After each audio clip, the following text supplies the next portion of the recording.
Ready? Okay. I'll call the Tuesday, April 24th, 2018 regular board meeting to order. Can I have a roll call, please? Mr. Estheimer. Present. Mr. Freitas. Here. Mr. Green. Here.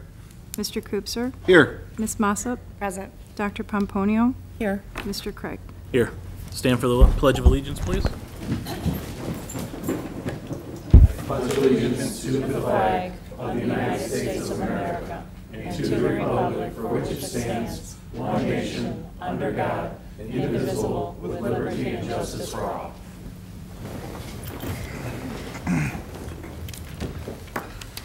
Southgate's mission statement is learning for life. The vision statement is Southgate Community Schools, the best choice for students and parents.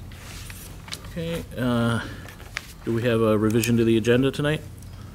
Mr. President, I'd like to make a motion to revise the agenda to eliminate number 2 on the consent agenda, the HR update. You're removing the HR update. Is there support for the revised agenda? Support.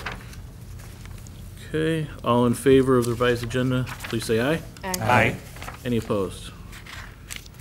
Okay, so we now have a revised agenda. Do we have any citizens' comments tonight? Anyone here to speak? No? Okay. Presentations, the school improvement reports for Davidson and Anderson.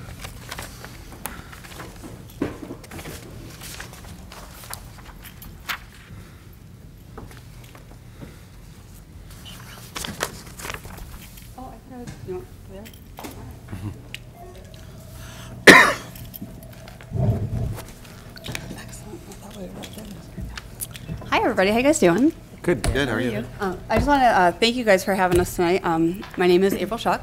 This is Rachel Rubin and Dennis Kemp, and we are here to present to you for Davidson. While we wait for our projector to get started, I want to thank you guys for the DC trip. I know that you have approved our trip for next year. We are really excited. We're going in 3 weeks to DC for our second trip, and I'm really proud to tell you guys we have 4 7th graders going to present a wreath at the Tomb of the Unknown Soldier. We were given this opportunity by the travel agency. We had no idea about it before we booked the trip, and our 4 students were selected based on an essay contest. So when we return from the trip, we're hoping to get all 4 of those students to come before you so that you can have some recognition, because it's such an amazing honor. So I want to thank you again then for letting us go for next year, because now my 6th graders are already very excited because I've already told them that's coming up, so thank you. All right, so we are here to present with you the school improvement presentation for Davidson. So our goals, where we want to be. So our building goals have always been to be proficient in all 4 of the core subject areas. The state has eliminated those proficiency targets, but as a goal, we have as a building, we constantly strive to exceed and grow beyond state targets that were previously set that we had for all the years. Since then, the state has moved forward, and each building we have an overall index score that's been set forth for us to be reached by the 2024-25 school year in 6 different areas. The 3 main areas that apply to Davidson, they are on student proficiency, growth, and attendance. The 2 areas that really do not affect our building is graduation rate and English learner progress, and then the final area is assessment participation, and we have that index score is 100%. So where we are now, we wanted to give you a couple of pieces of information because the state grades us one way, and we feel that we wanted to present you with both ways of the information we are given. For our overall index score, the state gives us our score based on the building overall. And what the building overall is that takes out any subgroup of students that we have less than 30 students in a subgroup. So their scores are removed, and that is what the state grades us on. So we wanted to also give you our data for all students because we believe that including all of our students, especially like when they're taking away 9% away from us, we want to show you our students are doing amazing things. So our overall index score, according to the state, is a 50.72. What we feel our score is a 59.98. And the state average score is a 66. So what we are doing to make our difference in our school is we are constantly creating lessons crafted at higher level achievement skills and more student engagement. Our lesson plans, our common tasks, and our common assessment are per grade level and department. So we're always meeting with each other and making sure that we are consistent. We are using MyStar DNA as a source to drive our data. We're getting both pre and post summative data for all of our subjects, and we're able to analyze to see where our students are being successful and where we need to grow. We also have some great behavior plans going. We have some think sheets. We have the usage of planners, the Titan of the Month, where we have students each month nominated by staff members for exuding qualities of a Titan. We have our PBIS program, our web program, and we also have academic behavior and assistance. Many of us throughout the building are using Remind and Google Classroom, as well as our school website and email to communicate with our families. We also have 3 math specialists teaching a Math Essentials class, which is a second math class available for students, and we have one of those available at each grade level this year. So what we have been doing, we have been working a lot in each subject area with our common assessments to grow within the school year using MyStar DNA to track our growth in both pre and post assessment scores. So in math, we are working with benchmark tests, unit tests, semester tests, and performance tasks. Our language department, they're working on a lot of writing and reading fluency tests and prompts and book reports. Our science department has been working very hard at having semester tests, unit tests, and implementing the new gen curriculum. And our also with the STEM and engineering design process. And our social studies department has been working on DBQs and semester tests, and we're able to look at all of the information from MyStar DNA. Building-wide, besides just our core subjects, we're using MyStar DNA to drive all areas of our focus. We have common assessments and learning targets throughout the building, increased amount of communication. We are constantly using Remind and email and robocalls and Google Classroom, and we're working on that building website constantly. Our student engagement, we are increasing that through stronger use of higher level thinking skills, and we are constantly focusing on success criteria this year as it is a focus for the entire district. So we've been working on that as a building and as a district. We have also been using research-based instructional strategies that represent the 5D rubric that we are all working with, such as purpose, student engagement, curriculum and pedagogy, assessment for student learning, and classroom environment and culture. So what we have is right here for you is our accountability index, and this lets us know where we are in English and math, as well as our growth and proficiency. So our current supports that we are using to drive our data is the implementation of our guided academics classes at all grade levels. We have tiered support systems for our math specialists that are working constantly with our guided academics classes to make sure that we are benefiting all students for their support. Our next gen standards in science, we're focusing on STEM type questions, and all of our subjects this year are currently co-taught for any student with a disability and IEP. Future supports that we're looking at Davidson for next year is we have an MTSS specialist for both math and English language arts for next year. We also are looking at an attendance incentive that we actually just introduced the staff to today, but we're really looking forward to bringing an attendance initiative into Davidson, especially since that's one of our main focuses for our grade from the state. And we are going to continue to have support for our students with disability, and next year we're going to have a support classroom. So again, we wanted to give you the information on building overall versus the all students so that you could really see the difference at how close we really are to our goal of 2024-25 school year. In proficiency for English, we want to be at a 60. They consider us at a 48.52, but when you can look at all of our students, we're at a 61.85, so we've already met that long-term goal if we can look at all of our students. For math, if we look at the building overall where we take out our subgroups, we're at 32.19, where the state is, where the state says we need to be at a 47.55. But if you look at all of our students, you can see we're at a 46. So we really wanted to make sure that you guys saw all this data to see how close we truly are in our eyes and how close we are in the state's eyes. So what we're going to do to improve and work on our goals constantly every year is we're going to be working with professional development. So we're going to be looking at higher questioning, purpose, success criteria, growth, that 5D training, and the higher level questioning. We are working with having department meetings when given time on PD days. In our departments, we have common lesson plans and success criteria. We have learning targets. Our summative assessments are common, so is our grading policies and our prep time. It's been great this year being able to work in the department in the same grade level on the same prep so that we can really collaborate and make sure that we're driving our instruction to improve our students. Some of the interventions that we've been using for some of our students have been small group instruction and chunking and number talks, our guided academics class to support them in all of our subject areas, as well as we are working on concrete learning experiences and academic advisory classes. We have our 3 math specialists, 1 at each grade level. Not only are they helping at each grade level, but they are teaching a math essentials class and supplementing and implementing classroom instruction to go back and look at past things that they are missing, as well as to go with current things happening in the classroom.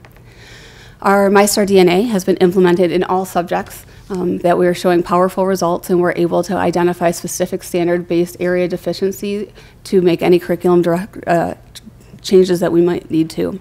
And this year we were able to have a class sizes of around 30 students. So this year was much smaller. What's going to help us achieve our goals?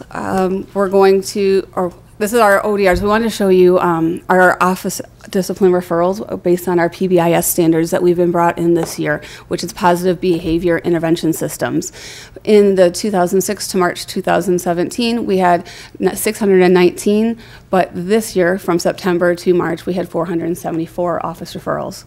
Our suspensions went down from 305 to 230, just in 1 year by implementing this PBIS system. So we wanted to show you what a great impact this has had in our building so quickly. Our at-risk students, they have been being monitored. We have been successful with PBIS in levels 1 and levels 2 this year, and having some student to staff mentoring.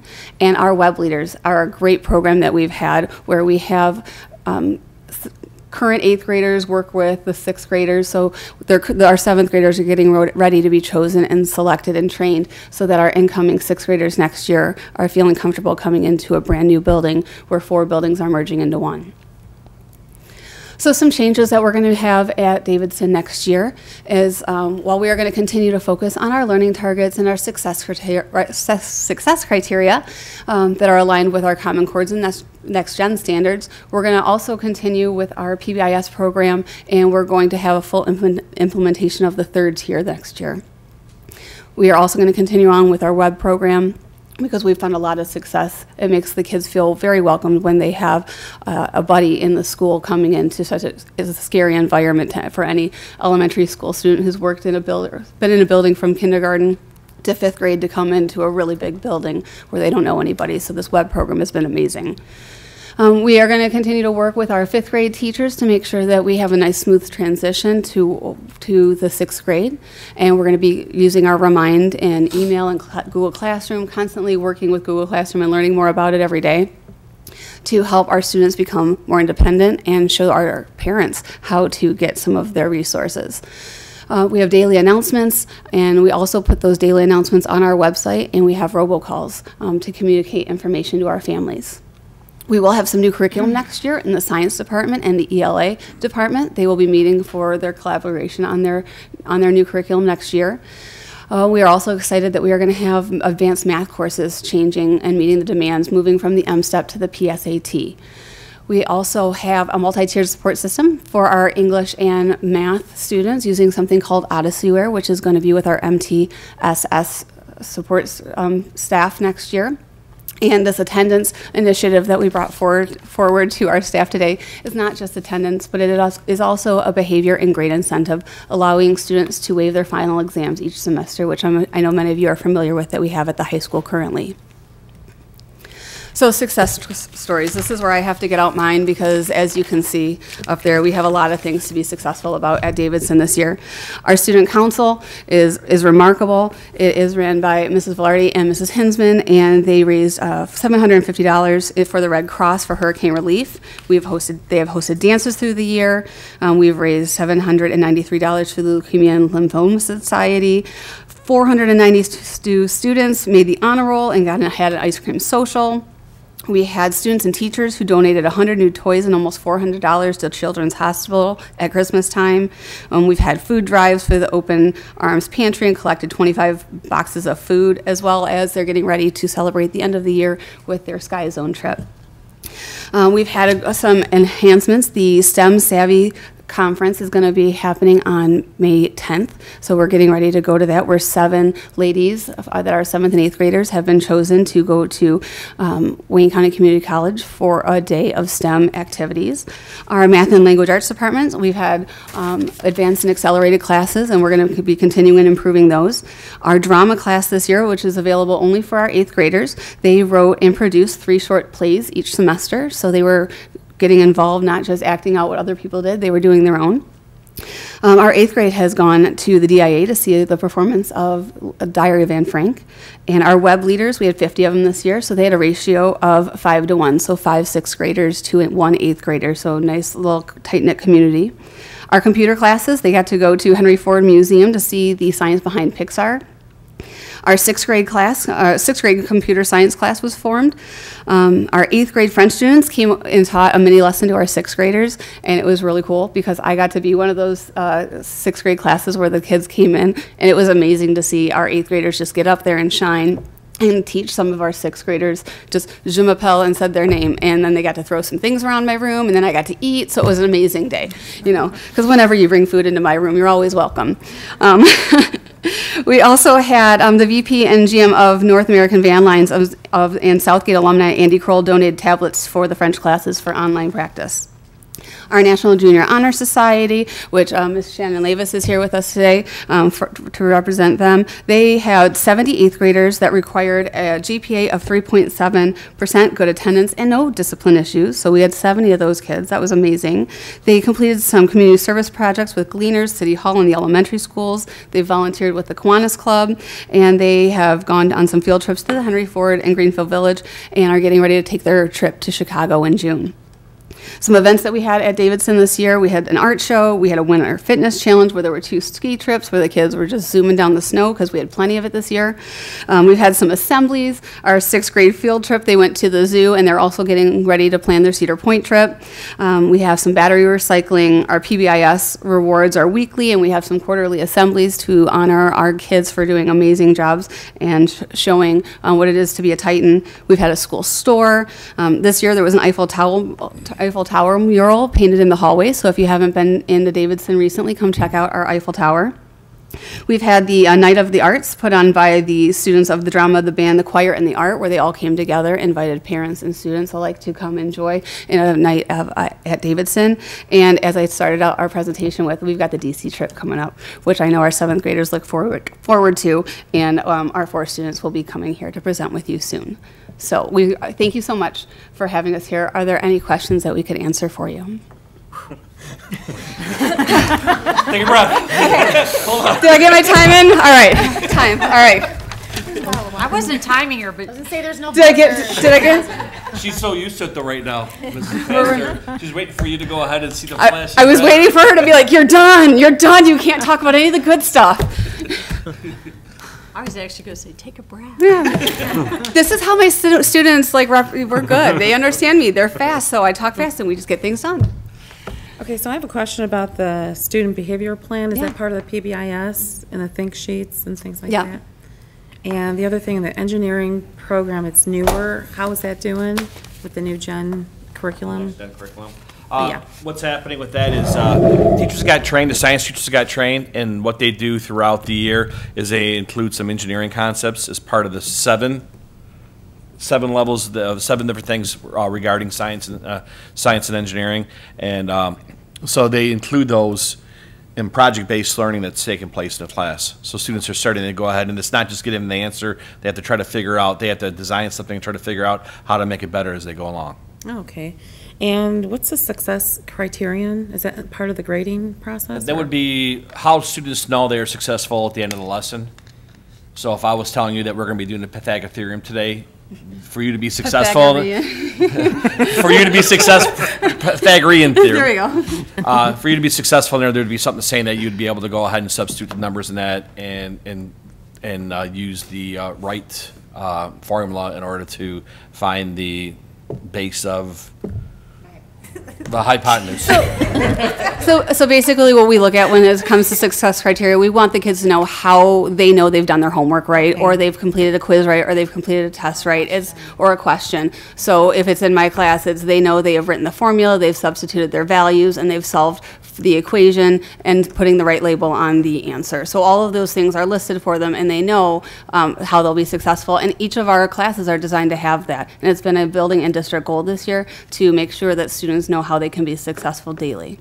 Okay, thank you. And I also wanted to say, well, I wanted to commend the teachers and the staff and administrators for the great work, because I know a lot of students who, when they entered Davidson, I've heard a lot of compliments about the assistants and the help in math, and just the way the testing and assessments were done. And my daughter alone, she didn't really like math, but then after she's in her last year, she's had straight A's ever since, so that's a miracle. But, you know, my hat goes out to the math department, but everyone there at Davidson, so thank you. Thank you. Mr. Estheimer. Hey there, thanks for the presentation. I had a question in regards to the accountability index, and you spoke quickly about those standards, the state standards, and then the overall standards based on the total, all the students versus the, so could you explain that a little better? Like, what does that standard mean? Is that something that, is that just a state goal, or is that something? So ultimately what happens for? is this, is the state, if you have less than 30 students in a specific subgroup, they're not included in your score. Right. So what they did is they took those out. So when they did an average of proficiency for ELA, let's say, or growth for ELA, those students are not included in the scores. So when we reporting it for our baseline value from the state, that number is lower than with us including all of our students. But is it that, I mean, the overall number obviously counts to Davidson, Right. but as far as the state's concerned, it's really that second It's number, correct? it's that baseline value what they have. So that's really the number, unfortunately. That's we the have number, to, unfortunately, we have to do, but what we own. wanted to do and what we want to show you and also people in Southgate, that as you're pulling students out and telling us, okay, these won't count for you, Yeah. and they're not counting for us, but yet our scores would be higher if they were. Understood. All right. But thank you. but those same subgroups that are pulled out count against us for discipline stuff. Thank you so much. Thank you, Mr. Craig. My question is around the subgroups. I guess I'm not understanding what that means. And if you could just help me understand that'd be helpful. It could be English language learners. It could be, what's that? Oh, it's on the bottom right there. So English language learners, racial ethnic groups, depending on the number of students that are there. So anything less than 30, it doesn't count into our scores. Native American, Hawaiian, so all those students, Asian, Alaskan, they're broken up. So two or more races. So those are all the ethnicity groups that if we had 30 or more in, that they would count the scores. But because we're below 30, they're not counting into the scores. And it's just building-wide, not district-wide, it's building-wide. We have less than the 30 students on that subgroup. Yeah, there are significant changes and differences between the scores, and it's interesting that there would be that many sets of subgroups that would fall into just probably right under that amount. Yeah, to push make the that numbers swing it that much. Yeah, it was interesting to. Okay, that helps me understand that. Thank you. Great work. And Mr. Freitas. I'm sorry, but the baseline data is not indicative of the work that you guys put in. The teachers are dedicated, and the amount of effort that goes in, the willingness for teachers to meet after school, before school, to work on their preps, to work on their lunches, to give up time to volunteer for all these clubs, it's not indicative of just one score. You put in a lot more effort, And please don't get discouraged by the score, because. Oh, no, we're really you excited you about guys our are- all-student score. But I'm seeing that score, and I know it should be much higher for the amount of work that I see put in. So all the work that all the staff does, and I can't name anyone specific because I would probably forget a bunch of them. We have an but amazing the staff, everybody. The staff is truly amazing. And the fact that 70 eighth graders have a 3.7 or better is fantastic. So absolutely. congratulations to everyone who, all the work that you guys put in. It does not go not unnoticed. Thank you. Mr. President? Ms. Mossop. I know what the slides weren't in here, but could you email us your presentation? There was just so much information, Absolutely. and I would love to be able to go back through and look at it. Not a problem.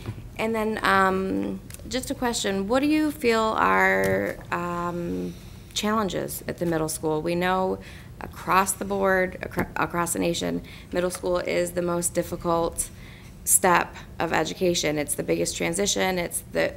We have puberty happening. Oh, yeah. There's so many things that It's go so into fun. it. You should come in. I know, I know. I know So- you want to come in daily. The challenge is that every day is an adventure. But no, I think some of the things we have, I think if you, going to school today is different than it was 10 years ago. I think there's a lot of challenges that even parents don't understand. I think social media is a huge challenge for any building, elementary, middle school, or high school. I think that challenge in itself creates problems. Some of it's taking place on weekends, and yet then we have parents calling us and telling us, how are you going to fix this? And we're saying, it happened underneath your watch. How can I fix it? Right. So there are things, that's a challenge. Social media is a challenge, and until something happens in that aspect, in that arena, it will make it difficult because it does create some issues at all schools.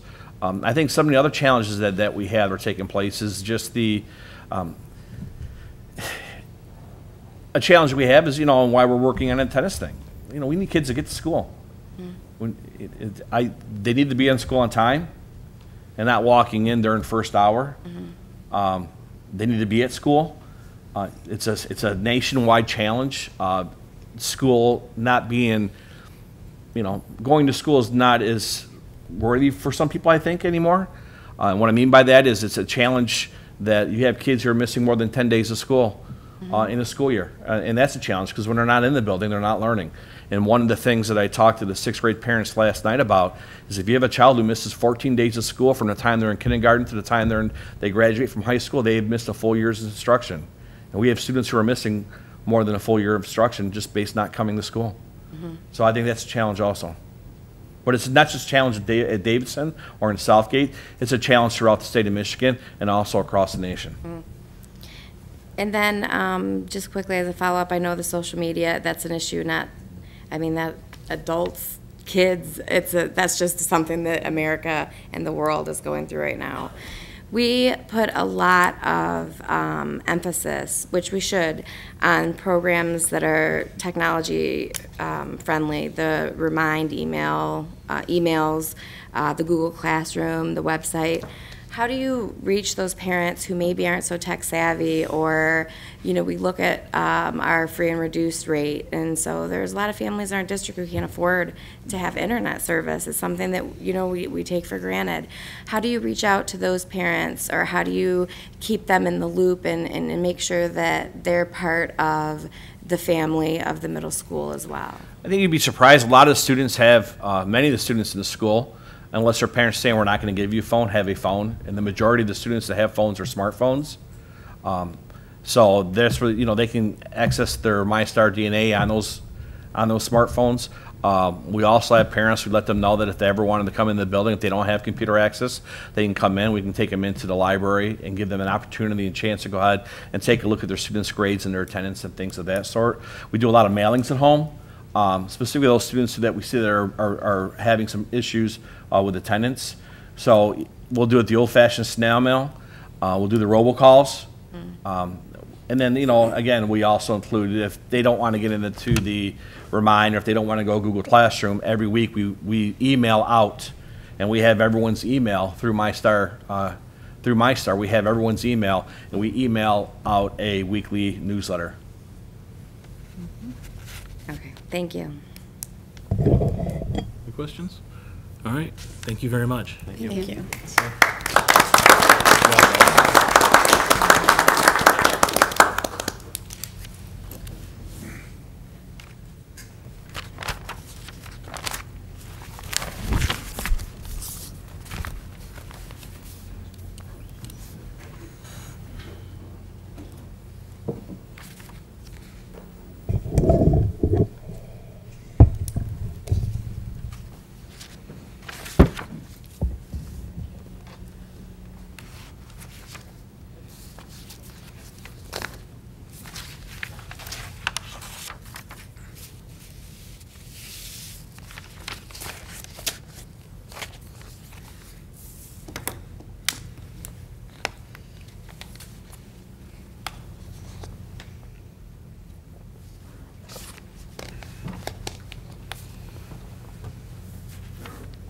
Okay.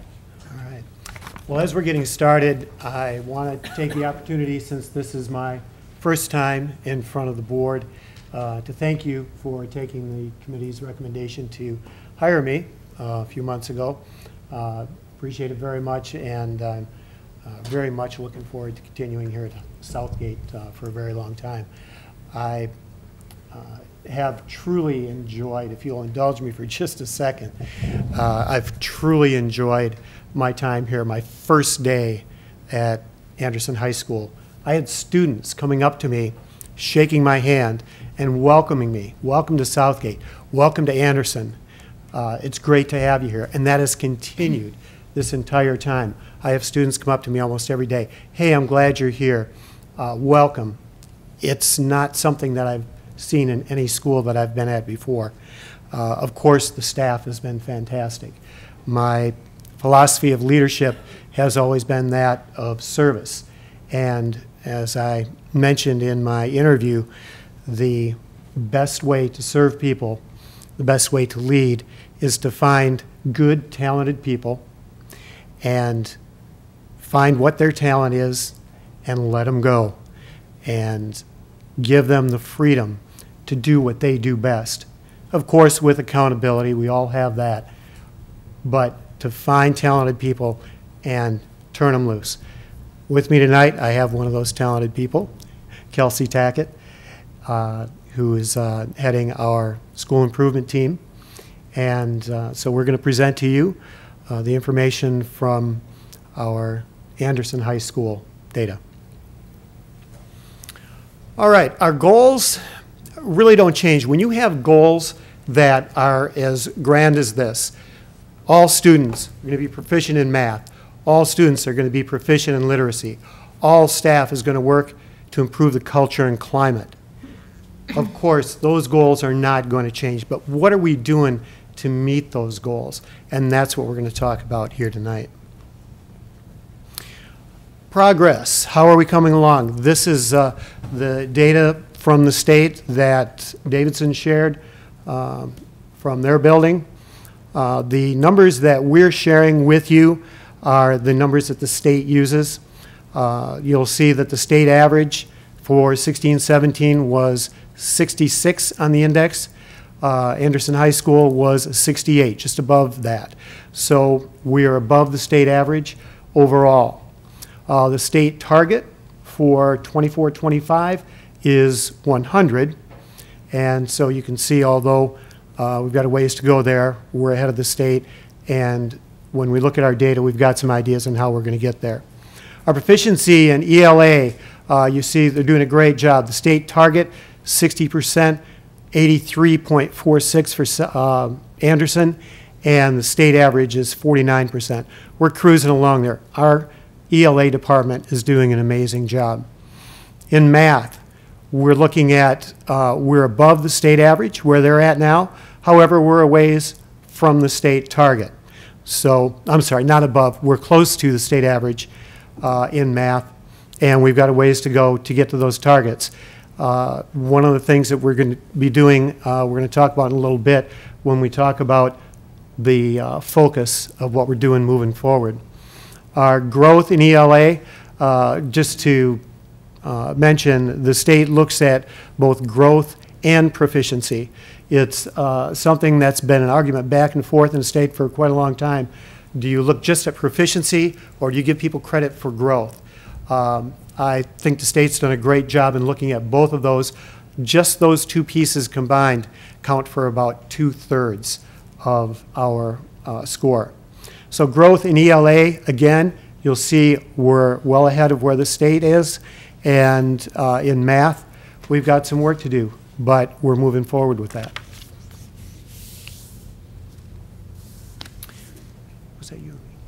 All right.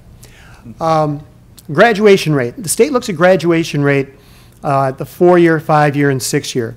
So in 2016-17, the state averages you can see up there, and you can see that Anderson High School was well above those averages.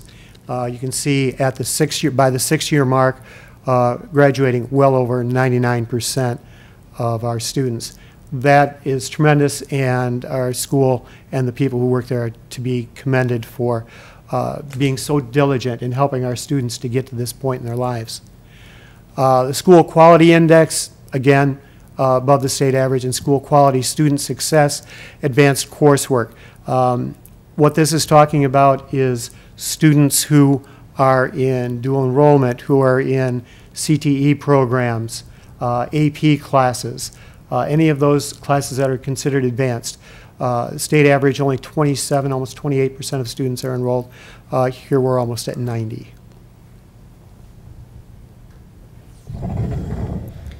Okay, so just to start on looking at our state scores from previous years, we determined that we need to intervene a little bit in order to make our scores go even higher. So the left side of our scores are our current juniors when they took the PSAT 8-9 as freshmen, and then they took the PSAT 10 for us. The top line there shows their score as an 803 as freshmen, and then an 859 as sophomores. Looking below that, at the total, the state increased from their freshman to sophomore year with a 57% increase, and we increased at a 56. Close. We then decided to intervene last year with our current seniors. When they were sophomores, they took the PSAT 10, and then last year in 2017, they took the SAT. So the state increase was an 83-point increase from that PSAT 10 to the SAT, and our students that had the interventions, which we will talk about a little bit later, increased 92 points. So they did go up 9 points from those interventions. And then specifically, we did also look by subject area, the evidence-based reading and writing, and the state scores compared to math as well. And if you can, props to our English department, our kids went up 15 points higher than the state did in that one school year. So if we're talking about our evidence of progress, one of our programs that we run at Anderson High School is our Mandatory Lunch Assistance Program, which you have heard about in the past, our MLA program. This year, we are able to kind of expand our program. We ran it last year with just our freshmen and our special education students across all 4 grade levels. And this year, we added on our sophomores. So for our freshman class, there are 331 of them the first semester who were able to be signed up for or enrolled into the MLA program at lunch. And of those 331 students, 277 of them earned all their credits, passed all 6 classes, which is an 84% success rate, which is fantastic for our freshmen because it's a very difficult transition year coming from Davidson into a new building. And our sophomores, there were 285 of them, and of those, 245 earned all their credits with an 86% success rate. For special ed, it is a little bit different because we have multiple avenues of special ed students, and we do go across all 4 grade levels, and some students are in and out of the building. So we based it off of overall courses enrolled, and our 185 special ed students, semester 1, took 1,108 courses, and 983 were earned credit, so an 89% pass rate or success rate for our special education students, semester 1. I want to talk about tardies for a second because What we've seen in the last few years has been nothing short of dramatic, particularly with our seniors. By providing some incentives and moving to the sweeps, you can see the chart there, and of course we'll share this presentation with you folks as well. But numbers that I really want to throw out there is that a few years ago we had over 15,000 tardies in our building in a year. This year we're projecting that'll be fewer than 4,000. Now that sounds like an awful lot, but when you take 1,200 students, 180 days a year, 6 hours a day, you're over 2 million opportunities for students to be on time. This year, our students are on time 99.7% of the time. I think even as adults, most of us would like to have that kind of on time in our lives. One of our next incentives that we have for our students for all 4 grade levels is our exam waivers. So we tried to show you a comparison by grade level across the last 3 years of the first semester exam waivers. So these would be the amount of waivers that students received or could receive based on a few criteria. The criteria being 4 or less tardies in the semester, 3 or less excused absences in the semester, no excused absences, and no out-of-school suspensions. So before they even get the chance of getting on this chart, they have to meet all of those criteria, and then also eventually have to get their quarter 1 and quarter 2 grades looked at by their teachers and have to be at a 75% in each quarter. So we thought with the population changing and not exactly being able to compare grade level to grade level or from year to year, students moving in and out, we thought a comparison based off of how many exam waivers were eligible per year. So in the 15 and 16 year, approximately 2.34 exam waivers were given per kid. And last year, 16-17 in the first semester, that rose up to 2.89. And then this year, our fall semester, 3.1 exam waivers were eligible per student. So they were on average getting them for about half of their classes. So we thought they're getting to school, they're coming to school, their grades are up, and it definitely showed in terms of offering exam waivers. Some things that we've been doing in terms of standardized testing interventions, in quarter 2, all of our juniors took the practice version of the SAT, and then that was graded. The essay was graded by our English department and through MyStar, and they were given back scores by the counseling department. The PSAT, SAT, and M-STEP practice took place in all of the core classes, so they were able to log on to Khan Academy in all of their cores and get extra practice with that, specifically for our bottom 30% students. So we went the previous year, pulled all the scores based off of English and based off of math. This year, we pulled our scores for our juniors and our sophomores. Last year, just our juniors. So we were able to pull all of those students that fall in the bottom 30 percentile, and those students were given additional math or English, depending on if they fell in one or both of the categories, and were able to meet with certified teachers and work on test-taking skills and specific strategies in those core areas of English and or math. If they qualified for the math, they were given 2 days of math intervention. If they qualified for English, 2 days, and if they qualified for both, they were given 4 full class periods of SAT or PSAT intervention. And then our administrators pulled the approaching benchmark students. So not the students that fell in the bottom 30, but not the students that met the benchmark. So there's that little group of kids that might have just needed that little extra boost. The administrators were able to meet with them in April, hopefully give them a pep talk, and this year, again, met with the sophomores and juniors that fell in both of those categories. The interventions and besides our standardized testing, our special education support room in semester 1, we have available to all of our students for testing, using the computer, getting assistance in homework. We had over 5,000 students that were able to get some support in semester 1. Our mandatory lunch assistance program, Link Crew, tardy sweeps, and exam waivers, which we talked about.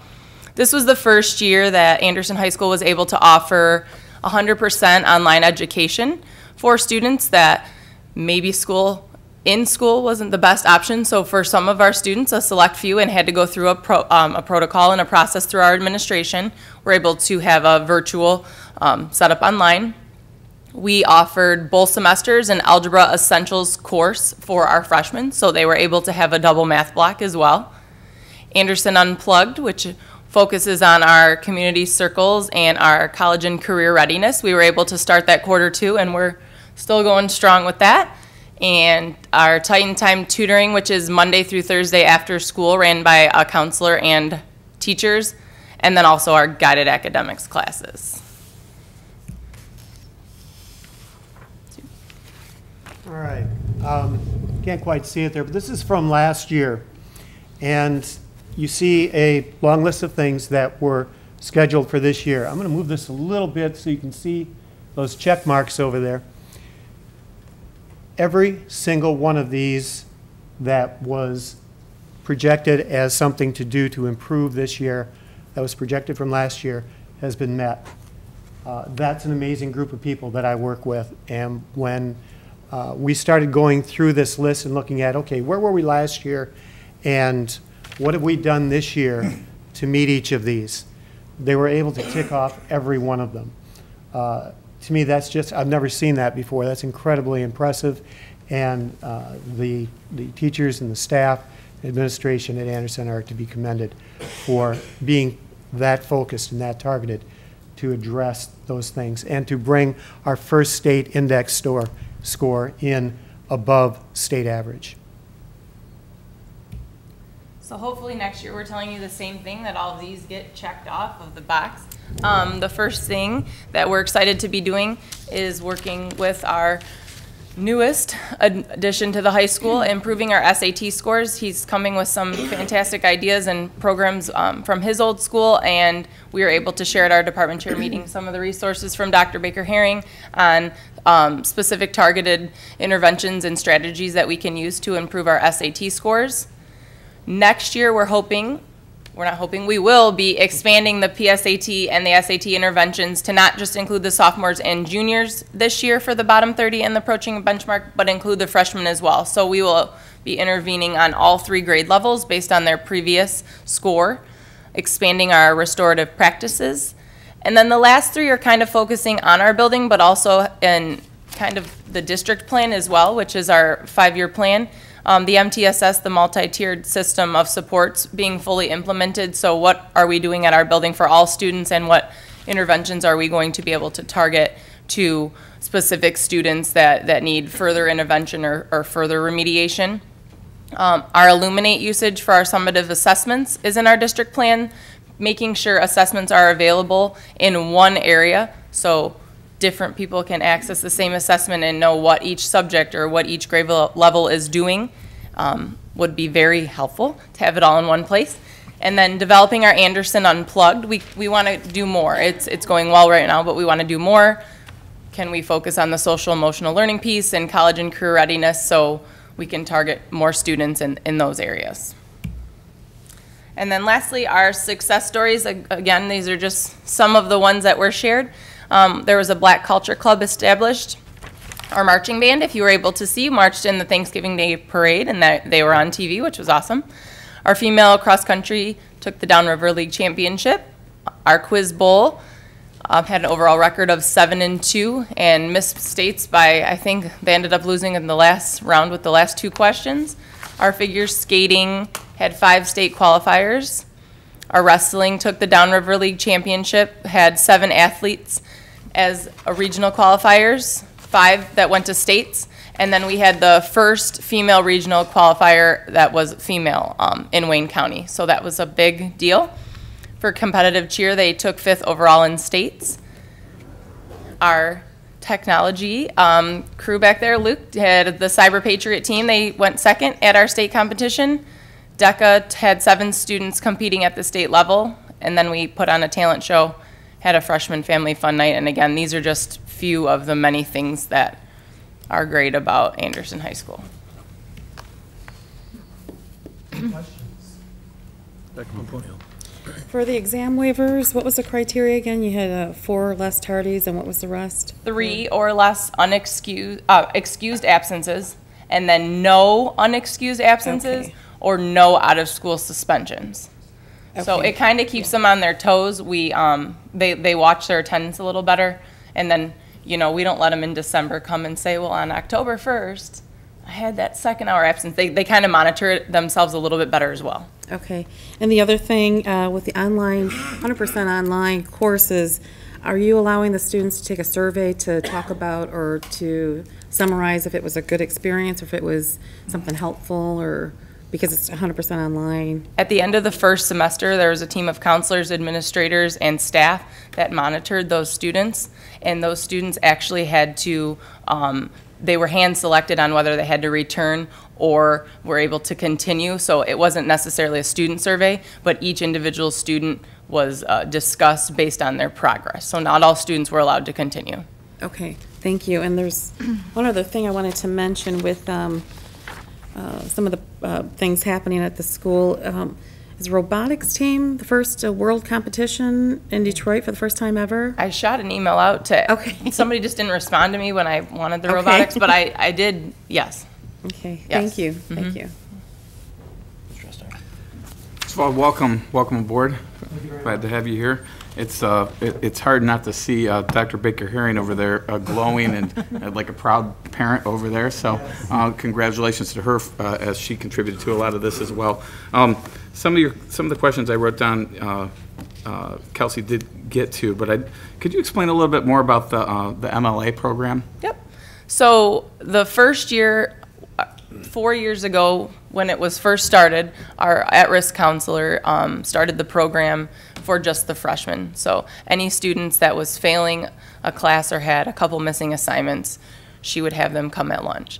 And then it started working out really well with her data, so then Dr. Baker Herring brought it to my attention as the special ed department head and said, what do you think about doing with the special ed kids? So we started it, and then there goes our data flying. So then we decided the next targeted group of students would be the sophomores, and we did it this year. And I mean, as you can see, it's working for all fantastic. 3 of those groups. So it's basically like a working lunch, and there's no It is. problems with the state as far as separation from that downtime or anything like that, obviously. The special ed teachers and the counselors have a flex schedule, so in terms of the logistics of the union, and then the teacher that runs it as the sophomore also has a different schedule, so there's not, and then they can work on organizational skills, make up a test, do missing work. We have link leaders in there, and then all of the work at the end of both lunches gets returned to all the teachers. And I was speaking mostly about the students there. Is there certain criteria that they have to have a certain time separated from classroom for that lunchtime or anything like that? No? we let them leave their previous class a couple minutes early to go grab their lunch and come down to make sure they get it, but no, there's not. I'm sure that's welcomed extra help for most of them. The staff loves it. Great job, great numbers, thank you. Thank you. Thank you. I was curious, I was looking at the graduation rate. Could you help me understand where that number, how that gets defined? In terms of students that leave, they're transferred over to Asher, or, I mean, it's a very, very high number, and just kind of help me understand how that's calculated. Sure. If a student leaves Anderson High, well, first of all, when a student enrolls at Anderson High School, whether that's at the beginning of their freshman year or if they come in at any point during high school, they become one of ours. And we are then responsible for their graduation. What would take them out of that would be if they transferred to another school. So if they were, for instance, to transfer to Asher, or if they were to transfer to any other school in the country, we would get typically a request, transcript request, so that they can pick up where they left off. If it's within district, then we have that paperwork. But once that happens, those students are no longer on our rolls. Those students would then no longer count in that graduation rate. When they end up at the end of their 4th year of school, no matter how many credits they have or whatever, that's the 4-year cohort cutoff. And the graduation rate is determined at that point. What students, not only that are in your school that year that graduated, but say, for instance, somebody that came in their sophomore year and then dropped out of school. they would be considered part of your school and therefore would be against your dropout rate. Then if somebody were continuing, this happens more typically in special education, where a student might need to continue for another year. That would be in that 5-year graduation rate. And then if they were to take 6 years, then that's 6 years. Does that explain? That helps. Yeah, it does. Thank you. Could I have another question as related to your stats earlier on, talking about how well we're, and congratulations on the great work.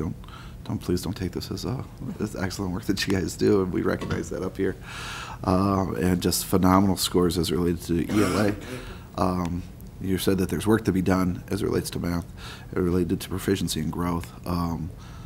Can you elaborate more on what's the specific plan related to math as we start looking at the scores and the gap that's there and how we're looking to close it? Yeah.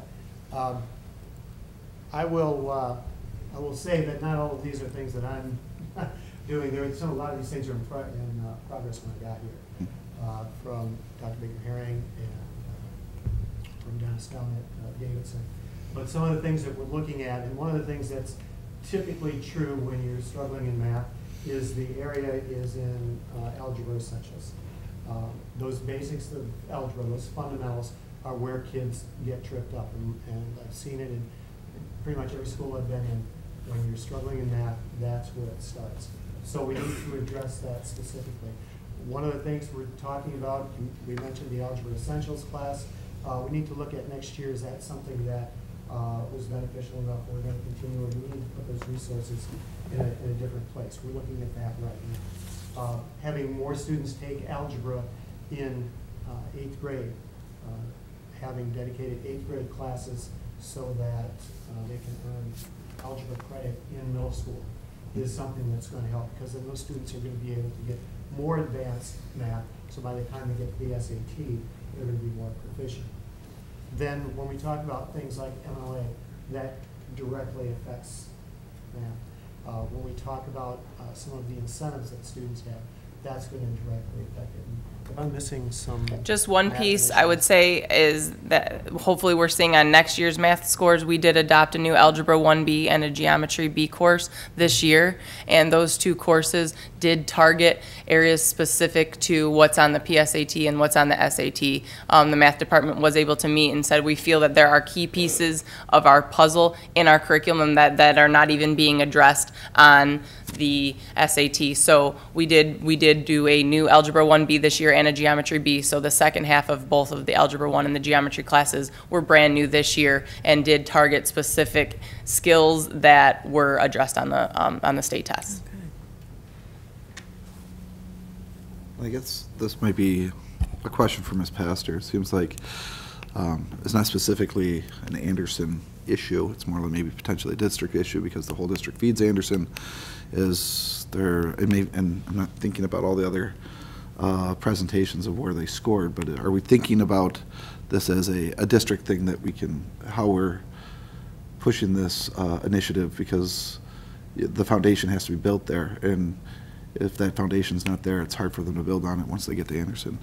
How do we think about that?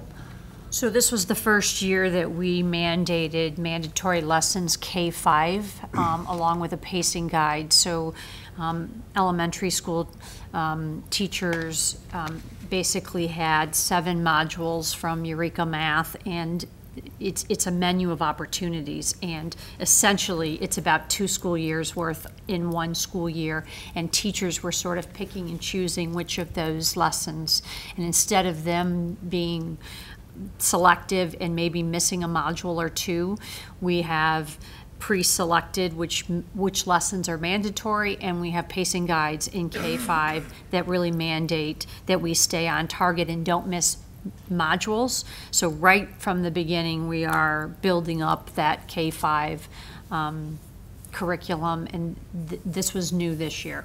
So that's part of the foundation, and then there's changes at the middle school. And I was going to say, one of my priorities for next year is the math K-12.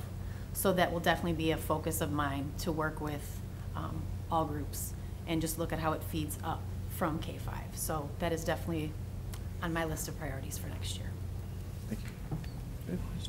I have it after her. First of all, thank you for coming out tonight. It's nice to see you again.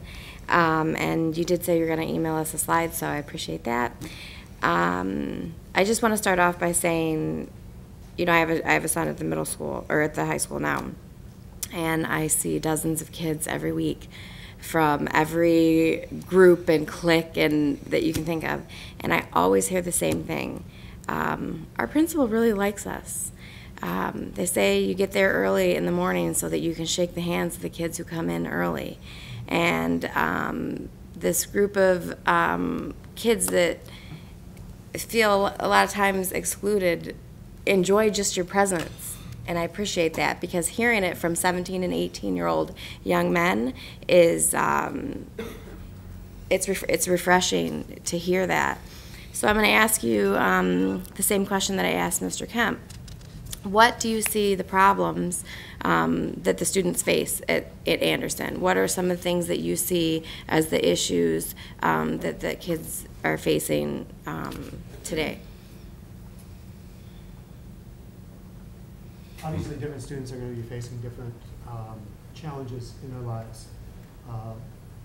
Unfortunately, much of what I see from many of them is a lot of difficulty in their home lives. They feel either neglected, unaccepted, and sometimes it's just a matter of economics. Parents have to be gone working all the time, and they're fending for themselves, and they're starved for somebody to give them some positive attention.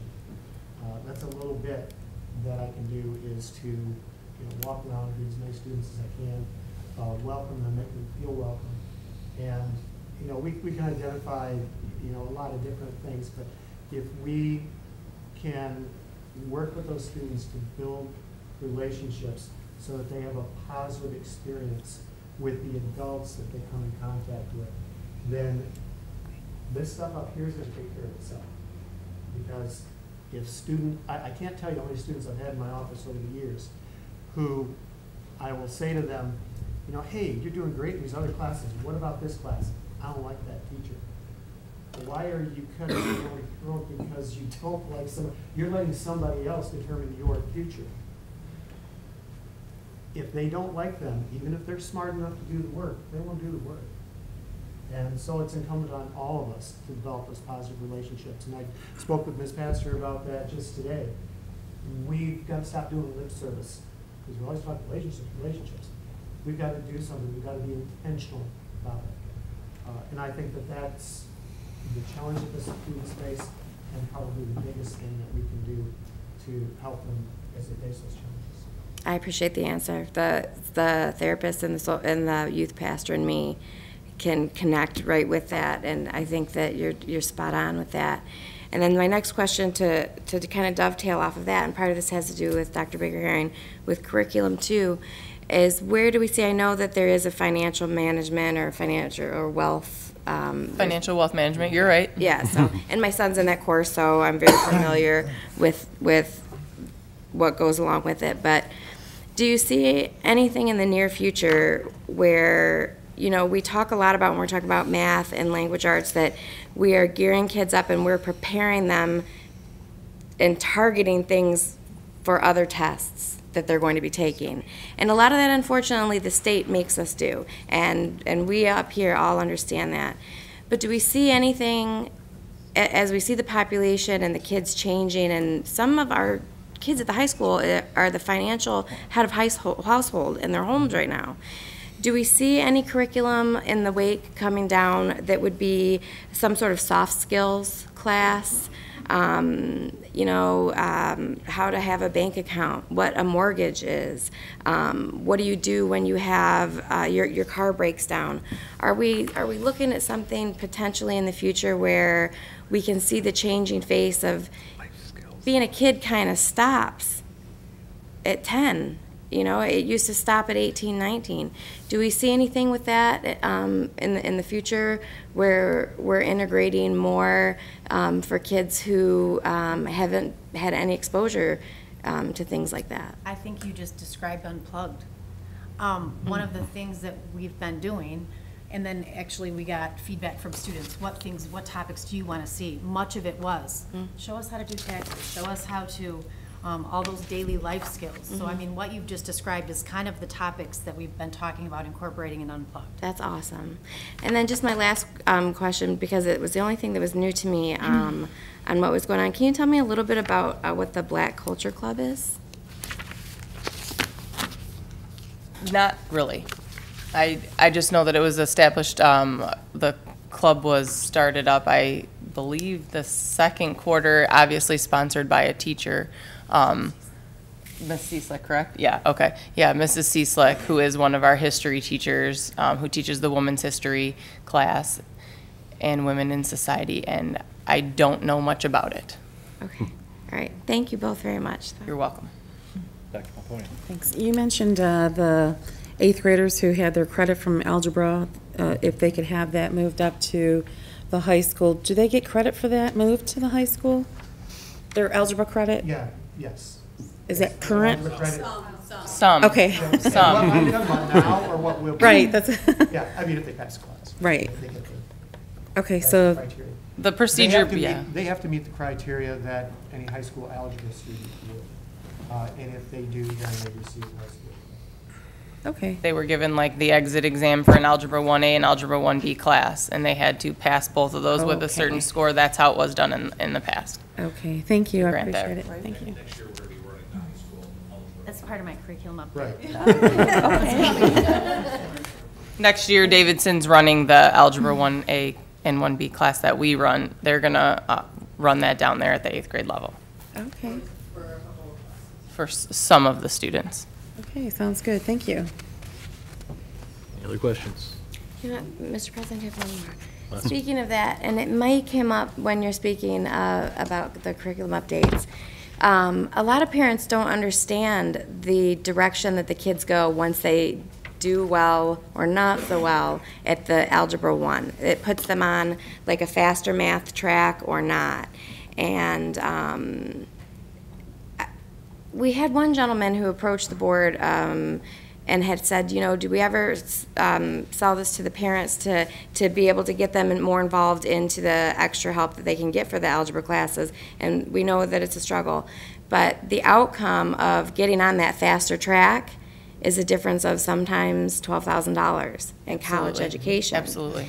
So have you thought about maybe presenting it maybe in that platform? Because I don't think a lot of parents really, I didn't understand it until, and my son I had one who was a sailing ship and another one that was a little sinking buoy for a while, and had to work with him. But I think a lot of parents don't realize that starter help, and I love that the middle school is going to start it, can get them on a path that will save them those 3 to 4 extra classes once they get into uni. So how are we informing parents of what the math track means? I mean, we're talking about something in 8th or 9th grade that's going to affect them 5 years down the road. Just one thing that I can mention, and I'm sure there's some others, when we meet with the parents of the students who are going to AP classes, we should make mention this year that, hey, when you do this, you're looking at saving money. You take this AP class, you pass the test, you get college credit for it. The enrollment classes are the same thing. So getting to that, though, requires, as you said, doing well in those classes leading up to the AP classes, leading up to the dual enrollment classes. And so we do make that known to them. Is it in a presentation, you know, to everybody? I haven't been in one of those yet, so that's it. Yeah, I think parents do need to know that. I think when the conversation happens, it's important to talk about it at the junior high level, because I didn't really understand the different tracks, you know, as much until high school happened, and then I'm like, oh, you're taking Algebra 1A again. So I think in the middle school that parents should start to realize we offer such amazing after-school tutoring, lunchtime tutoring, all these other things, and what the difference in those two tracks could be. But thank you very much. All right, thank you very much. Thank you.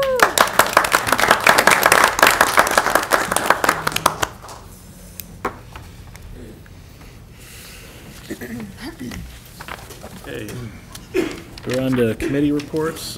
First one is the policy committee. Okay, thank you. The committee met recently with Lusk Albertson to start the new policy process. And we worked on the new policies, and in comparison to the Neola policies with Lusk, Neola seems to have more content that is open to interpretation and appears more as guidelines in many instances for each policy. And Lusk provided us with a small compilation of their policies based on what I had reviewed in comparison to Neola. So Lusk is predominantly law-driven, and basically in comparison to two big binders with Neola has 35 pages in total, so it gets to the point of the law-driven policy. So we have a couple more appointments or meetings to review the rest of the policies, but in our first meeting we covered the 1000 series and the 9000 series. Okay. Thank you very much. You're welcome. Finance committee. Finance committee update as it relates to we've got scheduled finance committee meeting tomorrow, 5:30 here. Agenda items will include some millage spend on the website. We keep on rehashing that a little bit. Continuing the substitute teacher discussion, and then a couple of items that were added by Ms. McLaughlin as it related to the Reek Road property and the independent contract audit. So we'll have that meeting tomorrow, and meeting minutes will be posted. Very good. Thank you. And anti-bullying. We reviewed the agenda for the April 26th Davidson Middle School parent meeting. That was something that was in the works from last year. We had a parent support group, and we have another meeting coming up this Thursday. And it's for all middle school parents to take a look at the PTO, bring that back for the Davidson Middle School, and to help support the teachers at Davidson. And a flyer should have gone out to the fifth graders for all the elementary fifth graders coming into Davidson to take a look at Davidson and see what questions they have for parent support. And also we talked about the OK to Say bullying reporting tool. We're going to bring that up at the meeting. The incident reporting forms, that's important, where students and parents can reach out and find those and submit those anonymously. And we don't have another committee date coming up except for the meeting Thursday. Okay, thank you.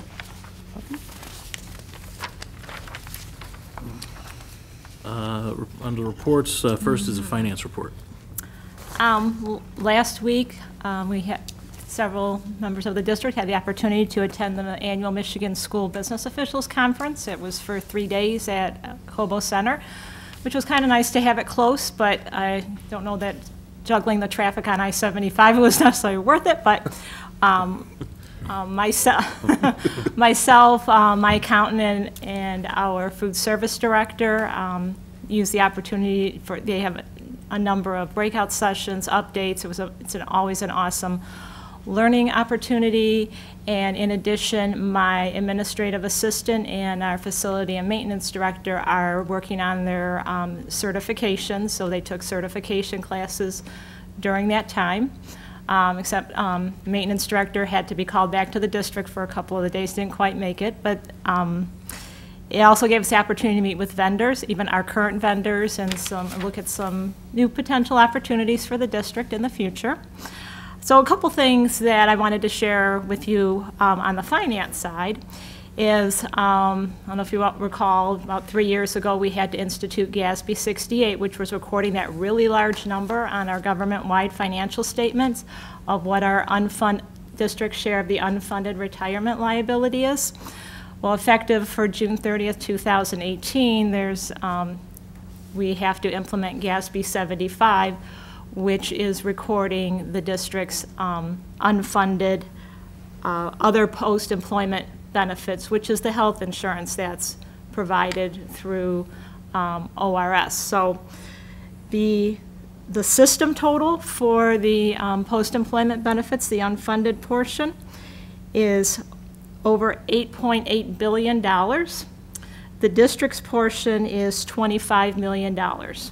So that's about a third of the current unfunded retirement liability, just to put it into perspective. So that'll also be added to our government-wide statements. Those are the first couple pages that don't affect our fund accounting, but we have to kind of put everything on a kind of like a company basis on those government-wide statements, so that liability and additional disclosures will be in our financial statements.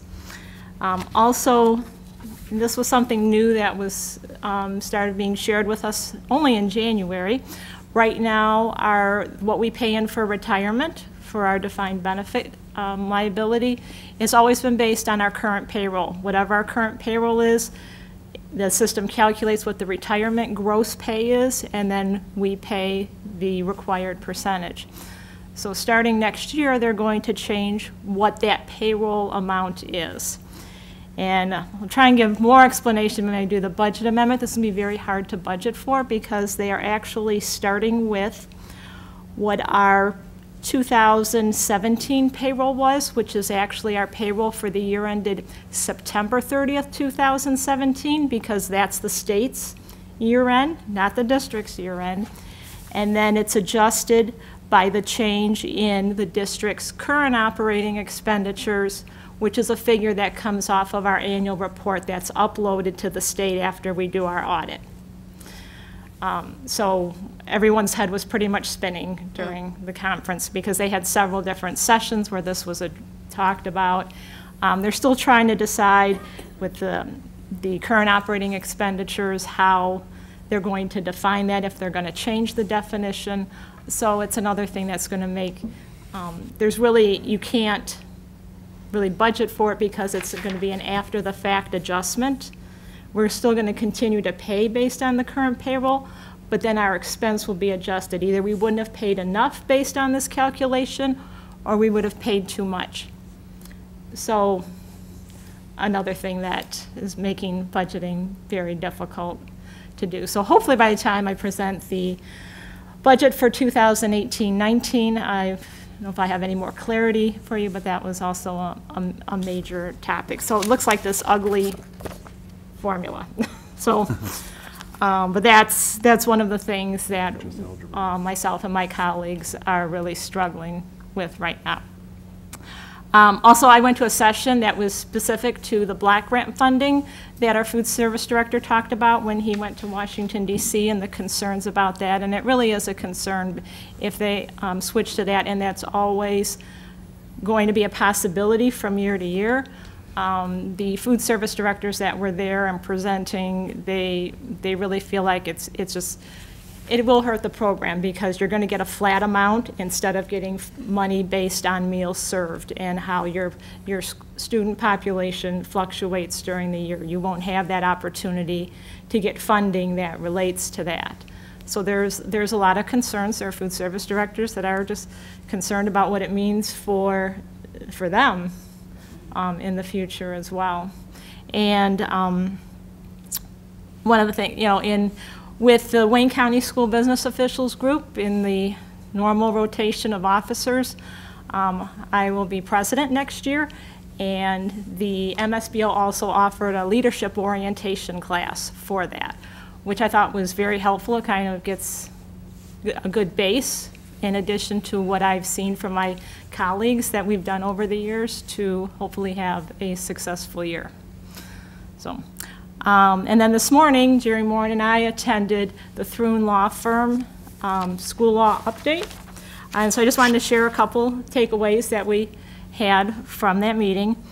In the area of employment law, with our new contracts because all our contracts are expiring either June 30th of 18 or September 30th of 18, with the new contracts, we have to incorporate performance-based compensation, which is we have to have a method of compensation in all the master agreements that includes job performance as a significant factor in determining compensation or additions to compensation.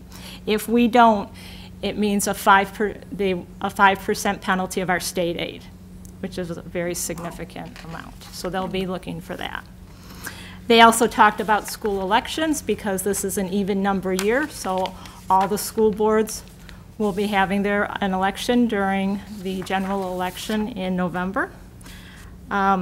Also in the area of student issues and special education, they talked about student speech, and they defined what does it mean if something's a threat or a protest.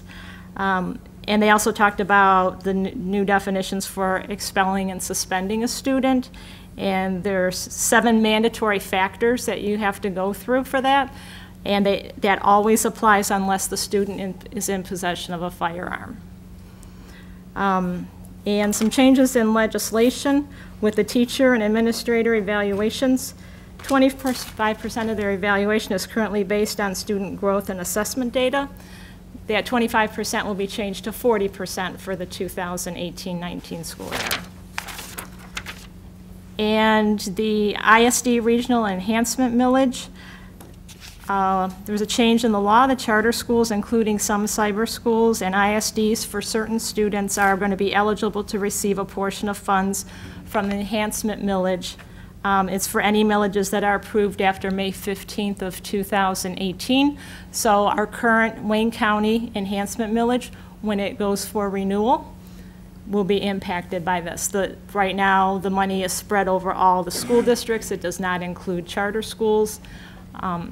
When it goes for renewal, it would include charter schools. So that's some of the things that they shared with us today. So. Any questions? I'm going to start down on the end. Okay. Mr. Freitas. What was the current percentage for the MIPSers? You said there's a calculus formula that they're gonna have to do to qualify, but what was the actual percentage? The retirement part before the health insurance currently is 20.96%. So that went down a little bit. Yes. So I don't know what it's going to be based on this. Okay. So I'm going to try and pretty quickly do an estimate based on at least our budget for 17-18 and that's down, what, 4% though? So I'm sorry? That's down 4%. Yeah. But when you factor in all the other variables. Right. Yeah, we don't know where it's going to go. Okay. Right. Because you're not even looking at our, a payroll from a prior year that's consistent with our year end. It's based on the state year end. And then you're taking information, you're applying a percentage that's based on the district's June year end. So how this makes sense, I'm not quite sure. Okay. And that's it. Thank you. Teresa, based on the worst case scenario, do you see, like the 25 million, do you see it impacting anything offhand, just district-wide? No, it doesn't. It doesn't affect our fund financial statements, and that's what the state looks at as far as our performance and making sure that our fund balance is, at least at the 5%. It's right. Just in the government-wide or the district-wide statements that are at the front of our audit report. Okay, thank you. Yep. And also, usually we get an update from Thrun in a binder for all the new updates. Can we get that? I can call them tomorrow and see if I can get some extra copies. Okay, so, thank you. If not, then I can try and make some copies out of the binders that we have. Thank you. So, Teresa, I have a question. So obviously now we have to list the OPEB, the outstanding and the unfunded liabilities on there, and that's the calculation that MIPSers is, right? That's a mix of both of those numbers, right? That's our retirement number and our. No, it's not. It's the health insurance number. That's just the health insurance. That's just the health insurance. But that's the number that they're collecting to offset the unfunded liability. Yes. That's statewide, and then our yes. portion of that they've determined is yes. is 25 million. You said right. So. So probably together with both the unfunded retirement and this, it would be close to 100 million. Okay. And do they figure that off of our current payroll, or do they figure that It's an off actuarial calculation based on our prior payrolls. So the current year isn't done right now. But so it's not based off of how many people we have in the system, it's based off of our payroll. It's based on our payroll. It's also based on how many people have left the district that may be vested in in the retirement system or who have retired. And it looks at who's taking the insurance. And now there's been so many changes with the retirement rates, because now anyone that's hired after February 1st of 2018, they have just a very small piece of the defined benefit plan, but basically everyone's been put on a defined contribution plan, which is very similar to, it'd be the 403B or 457, which is similar to if you were in the private sector 401K plan. So they look at each person individually based on Yeah, their on the time, plan their that system, that they're in, because there were major changes in 2012, and there were some changes in 2016, and now there's some changes in 2018. So they're starting, I think, I know because of the unfunded liability that's occurred, they're making some shifts to hopefully reduce that over time in a quicker amount of time. In fact, with this calculation, there's the House bill that's proposing some changes to this calculation to hopefully get that unfunded liability down even quicker. So just wait and see. And then, and you'd mentioned that you'd gone to a Troon event, and that just got me thinking, when was the last time we bid out our legal services? When was, how long is our contract right now with Troon? It's a year-to-year contract. Every year we pay a retainer. We have not looked at changing attorneys. It was something that prior superintendent had brought in through. And actually, Ms. Pastor and I have talked about possibly looking, it's time to look at that. Yeah, I think whenever, just our professional services, it makes sense to, Yep. On a routine basis, maybe bid those out and see if we can't get something at a better price. Right. I think we owe it all the time, so. So what I'm finding out from surrounding superintendents, that they keep different attorneys and attorney firms on retainer for different purposes. I see. And point of order, Mr. President, this is something that Dr. Pomponio and I have been bringing up for the last 3 years consecutively. So I know last year Dr. Pomponio even had a list specific to different legal firms who do specific things, and like Jill said, sort of have a la carte or a menu for specific items. So I'm sure that she would still have that information to share if you'd like to see that. Okay. All right, thank you very much. Any other questions? No? Okay. Curriculum report. All right. You did already hear about the Algebra 1 offering at Davidson. Last week I also met with the World Language Department, and we will offer Spanish 1 and French 1 again at Davidson for high school credit. So this is exciting. The next update has to do with the flyer that I put in front of you before the meeting started. This is a new opportunity that actually started with Leslie before she left. Graduation Alliance is a company that has begun recently working with Wayne Risa to target at-risk youths age 15 to 21 who stopped attending high school. Actually, Mike Tashi mentioned it in his technology update, so I just wanted to give you a little bit more details. Leslie connected Len Samborski from Asher with Graduation Alliance. So this is actually a free online program that targets students who need another option. So maybe the face-to-face option at Asher they weren't being very successful. So this would then be an online option for those students. So they would still be Southgate Asher students, and if they complete the program through Graduation Alliance, they would still receive a diploma through Asher. This is a program that's funded under Section 23A, which is a dropout recovery program, which honestly, until Graduation Alliance came to meet with us, I had never heard of before, so this was something new to me. But the district can actually receive 1.5 FTEs for every student that's enrolled with Graduation Alliance. And then Graduation Alliance receives $500 per month currently at the rate from the district. Graduation Alliance requires regular face-to-face meetings with all the students that are enrolled, and they shared some pretty successful stories with the districts that they partnered with in Oakland County. So they're just now kind of starting to work with the districts in Wayne County. And we actually are exploring some summer school options that are possible maybe this summer with them too. Thank you. Any questions? Question. Coopser. Was there from sorry, what was the company?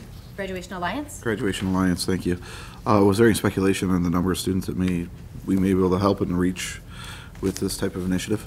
There are currently, I think, 61 students that are About enrolled. 60, yeah. Okay, about 60 that are enrolled right now with, through Asher with Graduation Alliance. Okay, thank you. Any other questions? So I just wanted to add about the funding, because it's something we've been working on and making sure that we're doing everything correctly. So we, it actually gets added to our blended, our pupil count.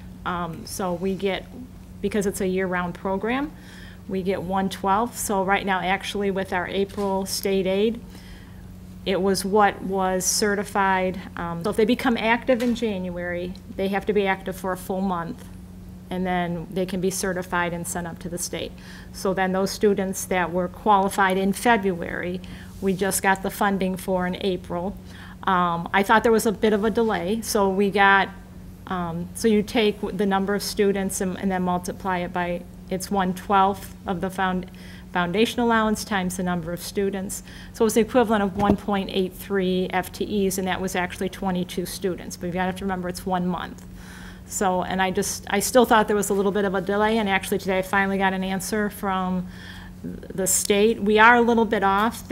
About a month off. They said that what was certified for March, we should have gotten in April. It must have come in after they had to finalize their payment. So we should catch up hopefully in May. So we are starting to see the funding come in. And then we pay RISA $500 per student each month. Each So we're getting the month? full foundation allowance for each student.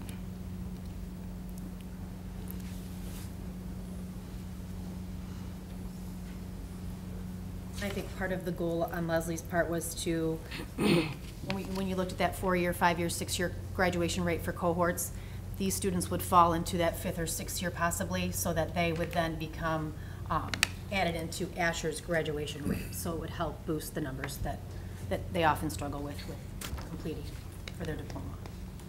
Dr. Baker Herring, thank you, Mr. President. I see that we're targeting Wayne and Macomb County, not Oakland County. Am I correct in assuming that the Guidance Alliance is in Oakland County already, but not so much in Macomb County, so we're trying to recoup those students since there's a market for it possibly? That's what I met with, his name is Greg Holgren, I believe, and he did say like he's pretty throughout Oakland, so there wouldn't be much recruitment going on there, so. Okay, thank you. Mr. President. Curiously, this is a direct mailer. Obviously, it's an oversized postcard. Yes. Does Graduation Alliance pay for that promotion, marketing? Yeah, this is Strictly all, theirs? marketing Okay. is all theirs. Okay. So just so I understand the finances of it, we're collecting 1/12 of the FTE every month? Every month, based on the number of active students at the end of each month. So we went from 22 to 57 Then we're at the end paying of out, March. then we're paying out 500? So what's the difference? Right. What are we getting every month? What's our extra every month?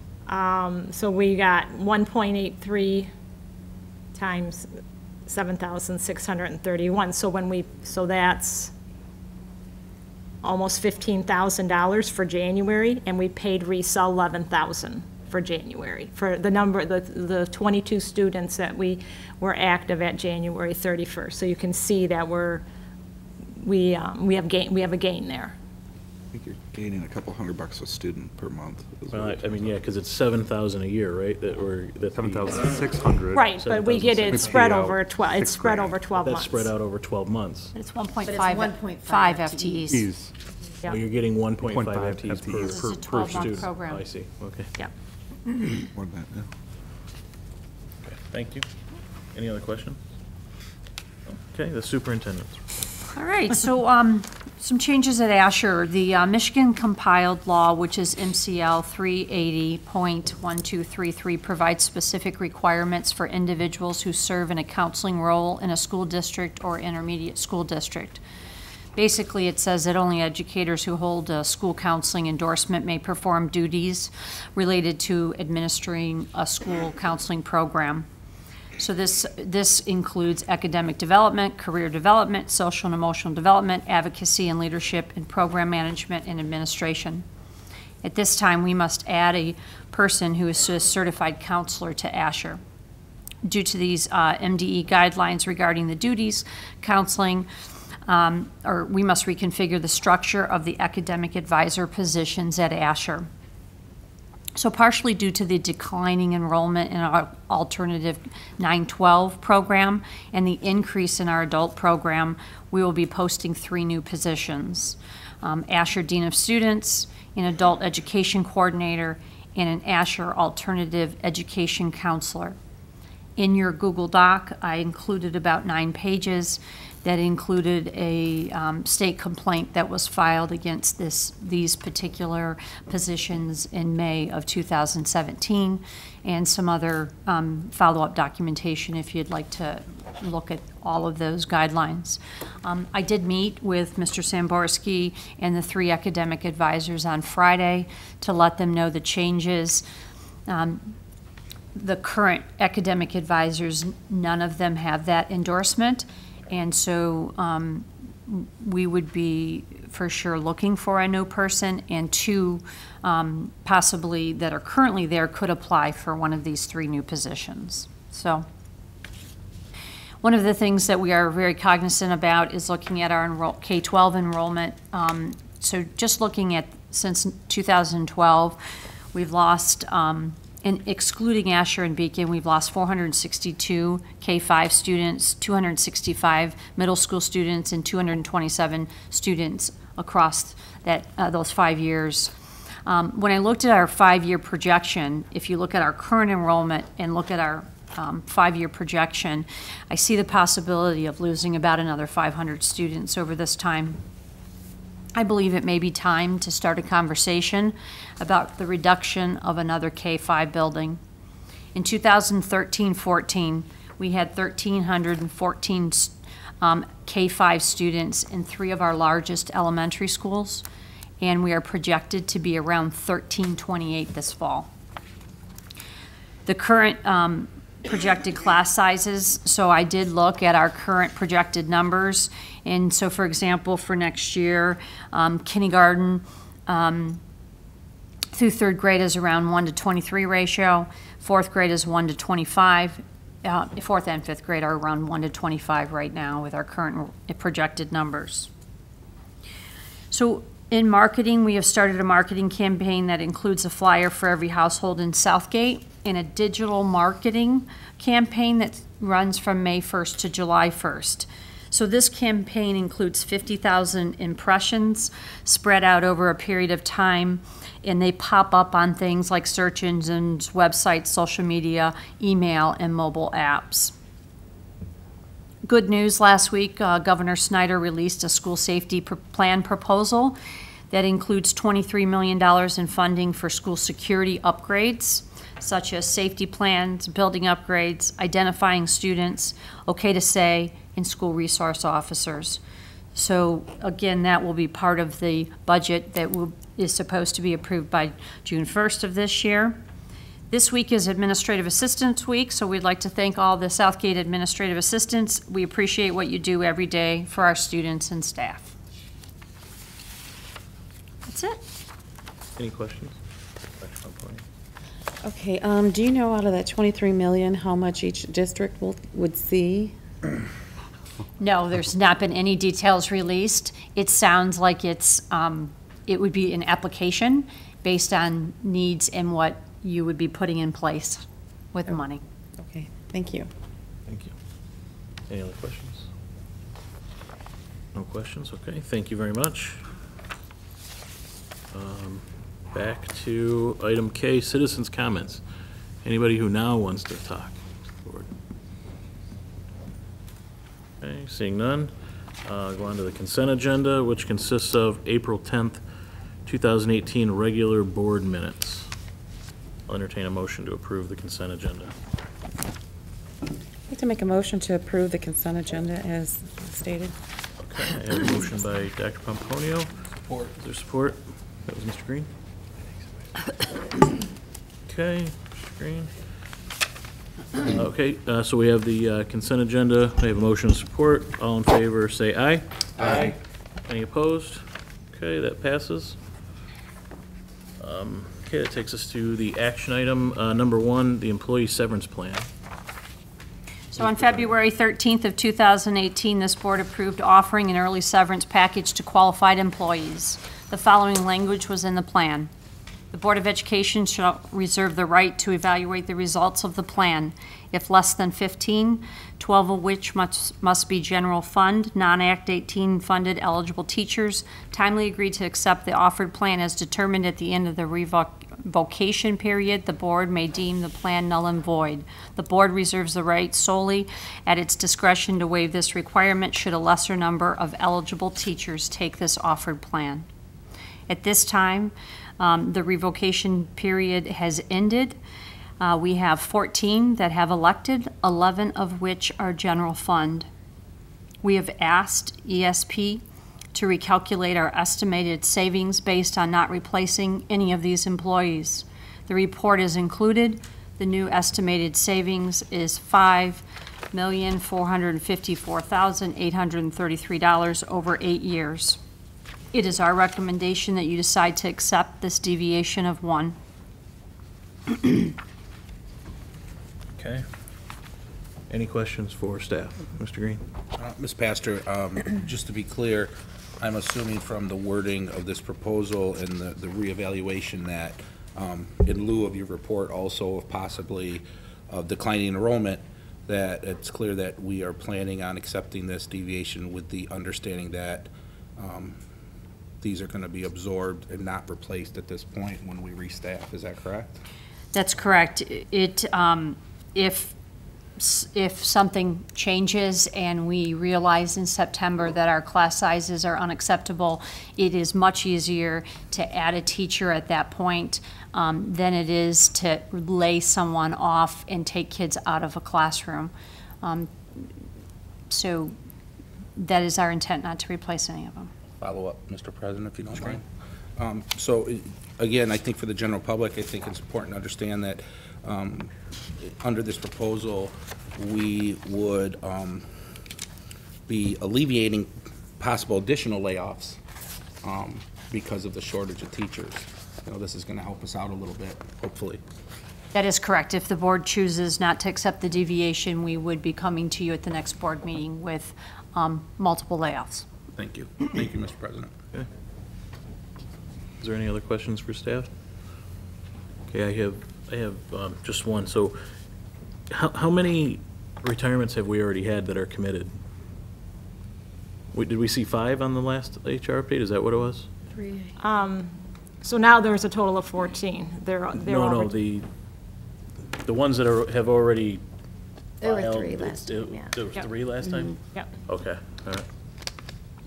Because that was, I mean, the assumption here was 4 normal retirements on the, that was the assumption. Actually, that they the did. assumption was that there would probably be 6 when the study was done. That's showing here is 4. So if it's 6, it should be changed, but, Oh, I'm sorry, you're right. On the study, it was 4, right. okay. And then I know there is just a slight negative impact to us with the non-general fund teachers who are leaving, correct? Right, by a difference of a deviation of 1, because we were looking at 12, but with not replacing any of them in the general fund, it's actually, you know, a greater savings. Right, because with the non-general fund teachers, we actually get more money from higher paid teachers than we do Right. from the lower paid teachers, so. That's correct, but actually, with the budget meeting that we had with Wayne County RESA for our Act 18 Beacon program, there had to be an adjustment. We had some low class sizes in the secondary level, so when they looked at secondary as a whole, we had 1 too many classes, so the budget that they approved actually had 1 less teacher and 1 less program assistant. I see. So, So this gets us closer in line with. yes, it with does. what we had budgeted. Without having to do anything else. I see. Okay. Mr. President? Ms. Masso. Just a question. Mm-hmm. If this were not to pass tonight. Ms. Pastor said that they would come to us with the next meeting regarding layoffs. What would be the difference in what we're seeing in estimated savings in the post-summary plan? I don't know the exact count, but there were some people that took this plan with the assumption that the board would continue to approve it, that didn't necessarily have to or may not have necessarily retired, and when they submitted their retirement letter, they asked that we accept it with the provision that if this did not pass, that they could rescind their retirement. So the savings would be lower. Was it everybody? No, it was not. I don't remember the exact number of that. It was most of the general fund retirements. They either some of them told us verbally they didn't have to put it in writing. Some of them felt more comfortable putting it in writing, saying that, my intention is to retire effective June 15th, contingent on approval of the ESP package. And others just came to us and said, hey, can I work through all this if the package doesn't go through? And, we told them, yes, you can. So then if this board didn't go forward with this, then it would impact the number of potential layoffs that we would have to do. And with this, we're actually taking a layer off the top.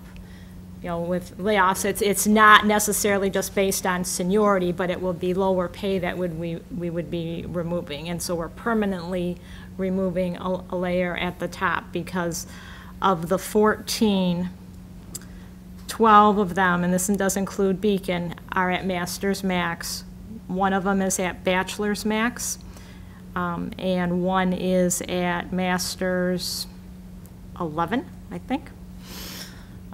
So it's a significant cost savings for the future years. And we budgeted hiring a new teacher at, do we say Master's 5? Yes. So right now, we're only projected to have to replace one teacher at Beacon because of the certification that it is, and that would be the only replacement. But if we did replace them, we would be looking back something between the original cost summary that was presented to the board, but the assumption in that cost summary was that we would be replacing them at Master's 5. See, okay. Any other questions? Okay, we'll bring it back to the table for us. Would anybody like to make a motion on action item number 1? Mr. President, I make a motion to approve the ESP employee severance plan for the 14 eligible UTS members that have elected to participate. Okay, I have a motion, and I have support by Dr. Pomponio. Is there any discussion on the item? Okay, I see no discussion, so go ahead and call for the vote. All in favor, say aye. Aye. Any opposed? Okay, that motion passes. Employee representatives. Any employee representatives tonight? Okay. Information and announcements. Dr. Pomponio. A few. First, I want to say thank you, Mrs. Mossop, for your comments. This is a thankless position sometimes.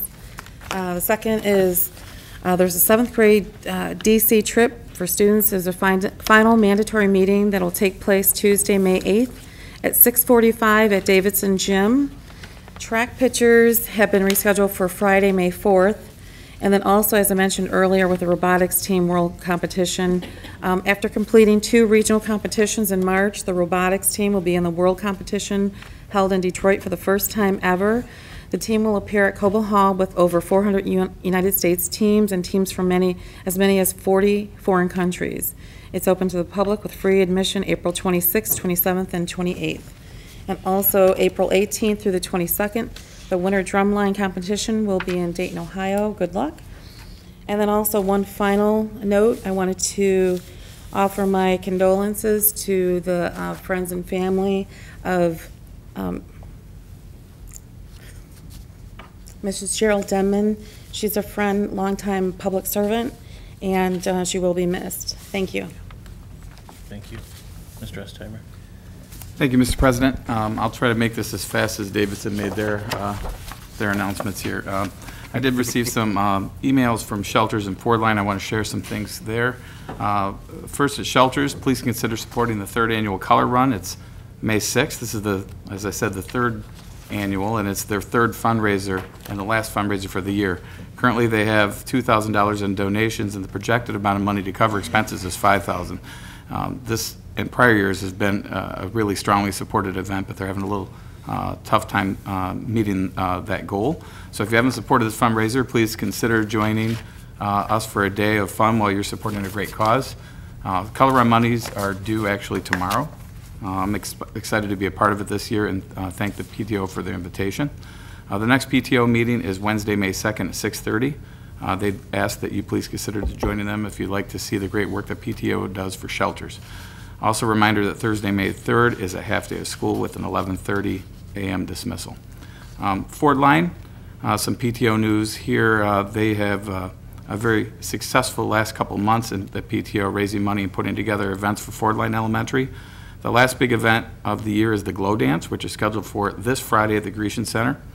Ford Line is getting ready to send the fifth graders off this year.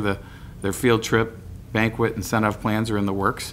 Texas Roadhouse has stepped up and they will donate 10% of the sales to Ford Line Elementary to help support the fifth grade on Tuesday, May 1st.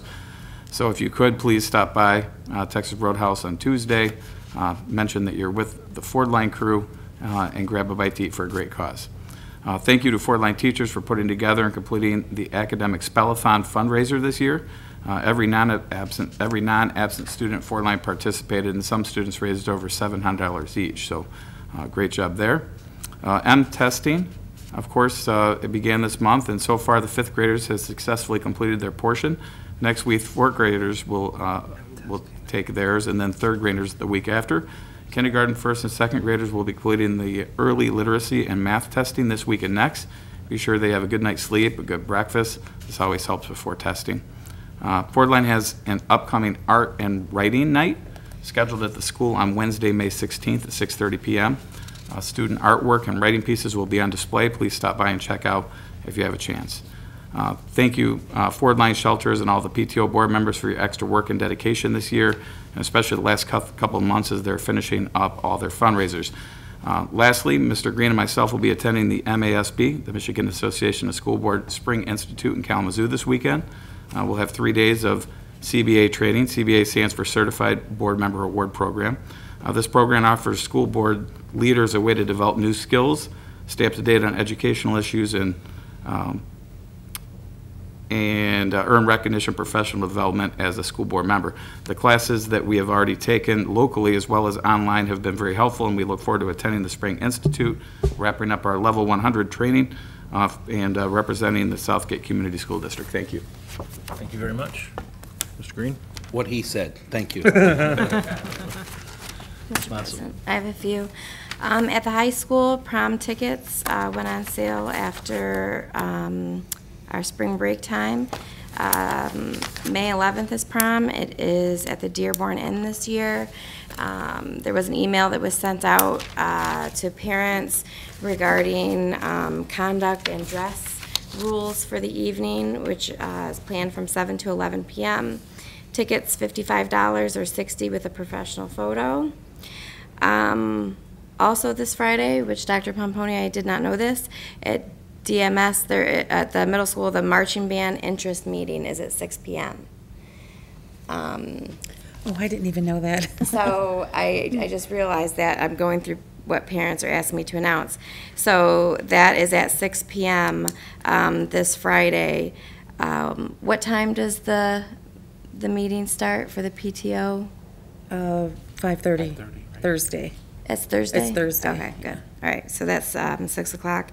The third quarter progress reports were completed, and you can see the updated grades by logging in to your child's MyStar account.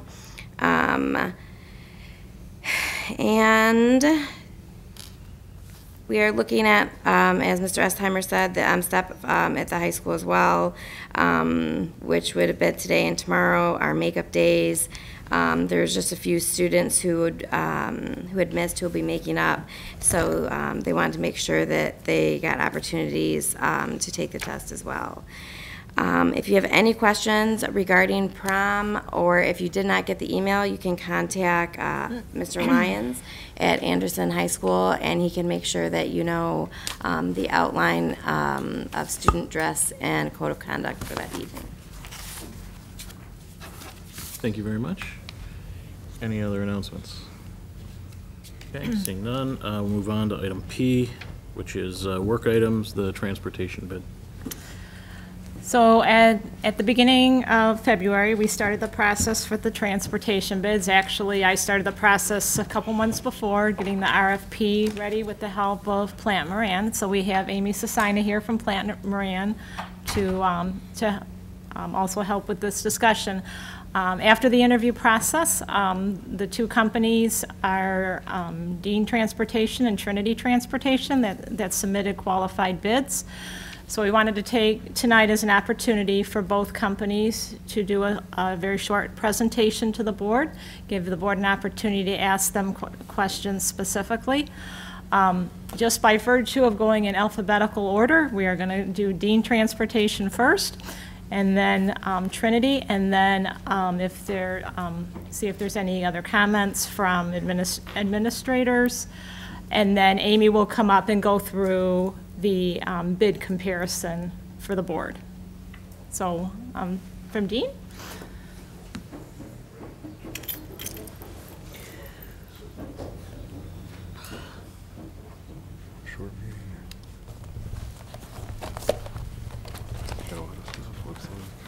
If you want to move the chair so you're all in front, that's fine too. I think this is Tony will sit there. So.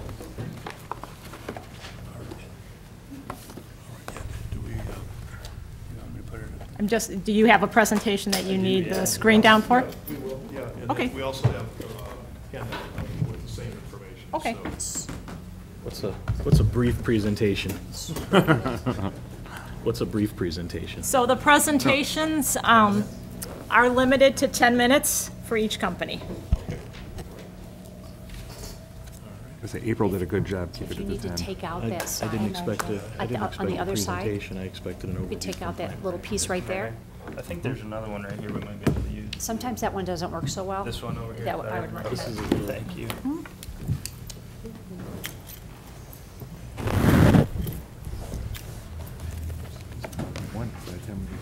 No kidding.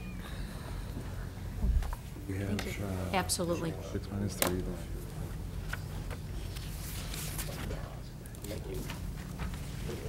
Did you unplug it?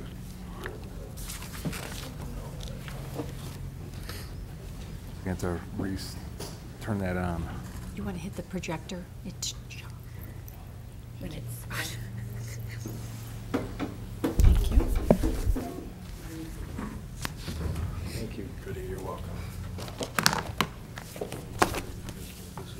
Thank you very much. Thank you. That's okay. Wrote it down once. It'd be interesting to have a little bit more of a discussion, instead of more than just mentioning its potential closures. Yes, I said It's just warming up right now. Just warmed up. Okay. Or projection. Well, we're ready, Mr. President, if you want. Okay, yes, please, go ahead. Thank you. Good evening, everyone. My name's Kelly Dean. I'm the proud owner of Dean Transportation. Thank you so much for having us here tonight, and congratulations for all the many initiatives, and it was really fantastic to hear the school reports and so on, and hear all the great things going on within. I'm sorry, can we get you to just use the microphone so everybody Yes, Thank you. And thank you. So thank you for the opportunity to be here tonight to tell. We have a 10-minute presentation. We have a lot to offer. I'm going to let's just start by besides introduce myself as the president and CEO. I'll start to my left, and Chris, you can go ahead. Good evening. My name is Christopher Dean. I've worked for Dean for 7 years now, going on 29 full-time. It's part of the family. And I coordinate all of our fleet technology. Hey, good evening. My name is Brian Thrasher, I'm Vice President, Chief Financial Officer. I've been with Dean for 27 years, work with school district partners across the state. I can yell. I'm a bus driver. My name is Beth Rayelm. I've been with Dean for 10 years. I'm the East Michigan Regional Manager. Well, thank you, everyone, for being here with us tonight. We are a family-based business headquartered out of Lansing. Chris introduced himself. He has a couple of degrees in engineering, and he's in charge of all of our technology. And you're going to hear for the advanced technology that we plan to bring here to Southgate. Brian Thrasher is my Chief Financial Officer, 25 years with me, University of Michigan Business School graduate, tremendous asset to our business, and we have grown from 500 employees to 2,500 employees with Brian's assistance. Beth Rayelm is our regional manager. She's responsible for all of the operations that we have here in the east side of the state, including, I'm going to introduce you to Tony Thomas. Tony is our manager, a veteran of the Trenton Public School System, and she currently operates the entire operation there, including regular and special education. So we appreciate the opportunity to introduce myself further, because I think it's important for tonight, because we're talking special education transportation for Southgate School. I have been in education for 45 years. Started my career with the best job I ever had as a teacher's aide in Lansing public schools, and went back and changed my major to special education. So my background is that as a special education teacher and a school administrator. I spent 15 years for the Lansing School District. I was the administrator responsible for the POHI programs, named then, which is the health impaired programs and the hearing impaired programs in Ingham County, and as well as the Special Olympic Director and other assigned services. I've been blessed in a lot of ways to have ever been, had the opportunity to be involved in special education, and then was recruited into the specialized school bus business. 33 years now, I have been the president, leader, and then owner of what was formerly Special Transportation, became Dean Transportation. Our business has a 60-year history. It started with one student with polio in Lansing that needed to get to the orthopedic school before special education. Our 60 years has brought us up to today where we transport 50,000 students a day across the state of Michigan. We have 40 offices, 2,500 employees, as I said, and over 100 school districts of all various sizes. I particularly, as I indicated, thoroughly enjoyed the opportunity to be part of special education operations because of my history and where we came from. We provided a handout here tonight which totally models our overall our 10-minute presentation, but maybe I'll just go ahead and flip through, and we have our panel here that can help us.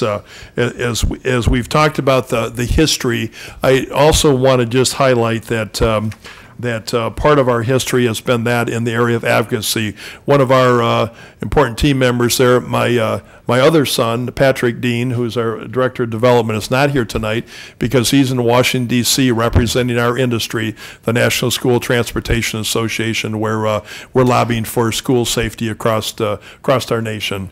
We think that's very important. We're also in our advocacy, and as we tell the story about our business, our number one asset that we believe we can bring to you is the area of training. We have been named as the leaders in our industry in training. We are going to, we have a plan, and we currently provide to all of our Dean special education drivers and parapros over 200 hours of additional training beyond what's even recommended. 200 hours. This will be first 5 years of employment, and that's always paid at their prevailing rate of pay, which is based on their seniority. We believe that's very important. We believe also in the area of advocacies of areas of safety. You will find out about us that we petitioned the federal government for guidelines for the safe transportation of students in wheelchairs, and we were rejected. We were told that there wasn't enough data, there weren't enough fatalities in the world. We never gave up. We filed a civil rights suit against the federal government, which finally came to pass over 15 years ago now, where we forced them to develop standards for building wheelchairs, the structural integrity of wheelchairs, which proves that a little company from Lansing, Michigan can make a difference. You will see wheelchairs now across the world with a WC19 sticker, and that was our standard that we forced and developed, which the wheelchairs are now crash tested at the University of Michigan Traffic Safety Research Area. Dr. Snyder and others that are famous there, we've worked together, and so we know that this is, again, part of our advocacy. We also authored the Transportation for the Medically Fragile, a study that is still used across our nation for developing standards for transporting truly medical or behavioral disordered students. From that, there are developments of protocols for special needs students, which we relate to our training that I'll talk about here in a second. But I don't want to overlook probably one of our greatest areas of current development, that is developing programs for transporting students with autism. Very important, and you acknowledged tonight your involvement in the OK to Say program. We've been involved in 3 years now. Every single one of our buses is placard with a bumper sticker placard with phone number, and all of our drivers have been trained by the state police as it relates to OK to Say, and we've also developed additional program in anti-bullying, which would be something we would fit very closely into your school initiatives. We have several businesses. Again, we're only operating here in Michigan, headquartered in Lansing, but I'd like you to know that we're right here in Wayne County and in the area. Our Trenton operation is key to this operation, because I believe there's a lot of economies of scale that can happen right here, being our office is 5 miles from where we sit here tonight, that there's dollars that can be saved for both school districts, frankly. We also are in Dearborn Crestwood schools, a great relationship there. We manage the Taylor schools. We manage the Waterford schools. We have a full operation, 100% of Wall Lake schools and St. Clair. But we have schools as large as Grand Rapids Public that we operate with over nearly 200 employees there. It was reported to us in our first 5 years of the Grand Rapids Public Schools, which is 70 special ed runs and about the same in regular ed, that we saved $19.5 million in the first 5 years of that operation. As we just flip through, just again, some of our highlights that are there. I've mentioned the advanced training. Here's a little better breakdown of how we actually plan to provide. Our regular ed operations, although we're talking special ed, we also provide 150 hours of additional training beyond teaching them how to drive a bus in other areas. We believe that's very important. Technology, Chris, if you just want to acknowledge the areas that are important that.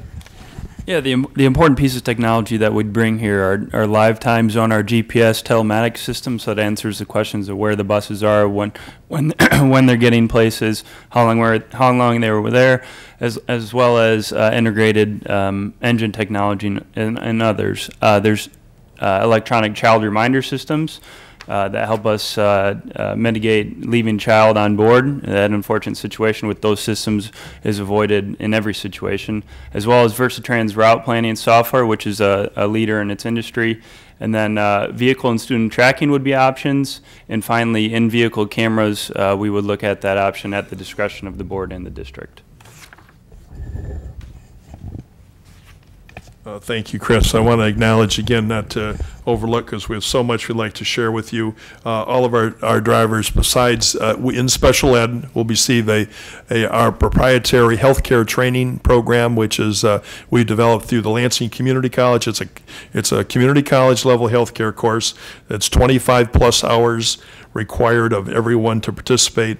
Again, they're paid at their prevailing rate of pay, and also as it relates to behavior management, the Crisis Prevention Intervention Institute, as we have trained trainers and trained the trainers on staff, and everyone within our company receives that level of training. It's very, very important.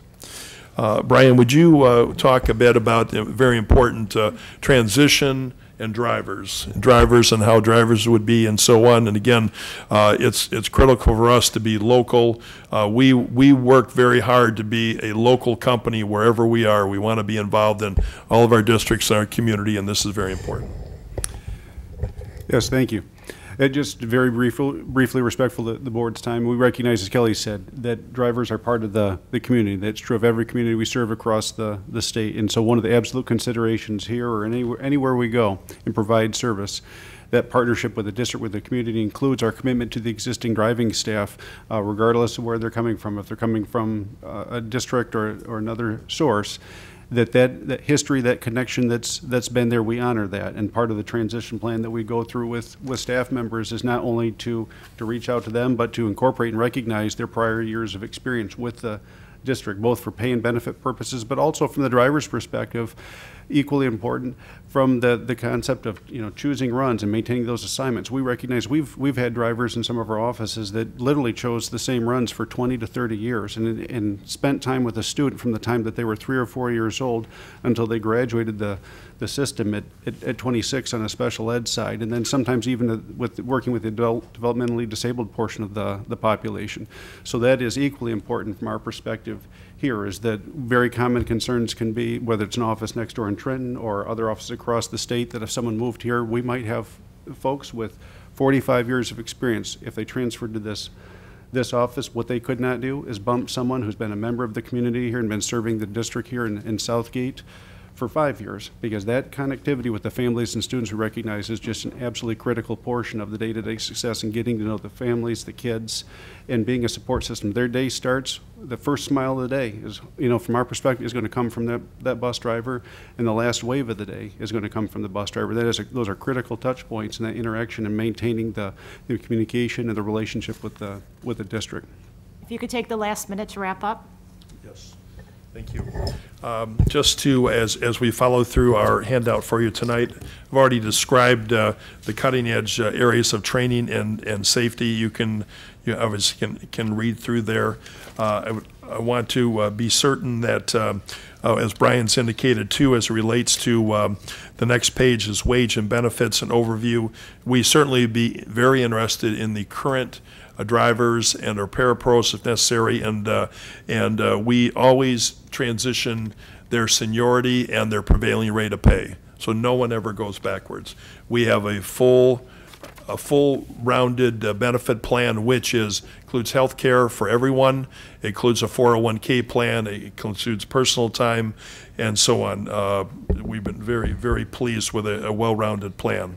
The next page, Chris had talked about our technologies that are here.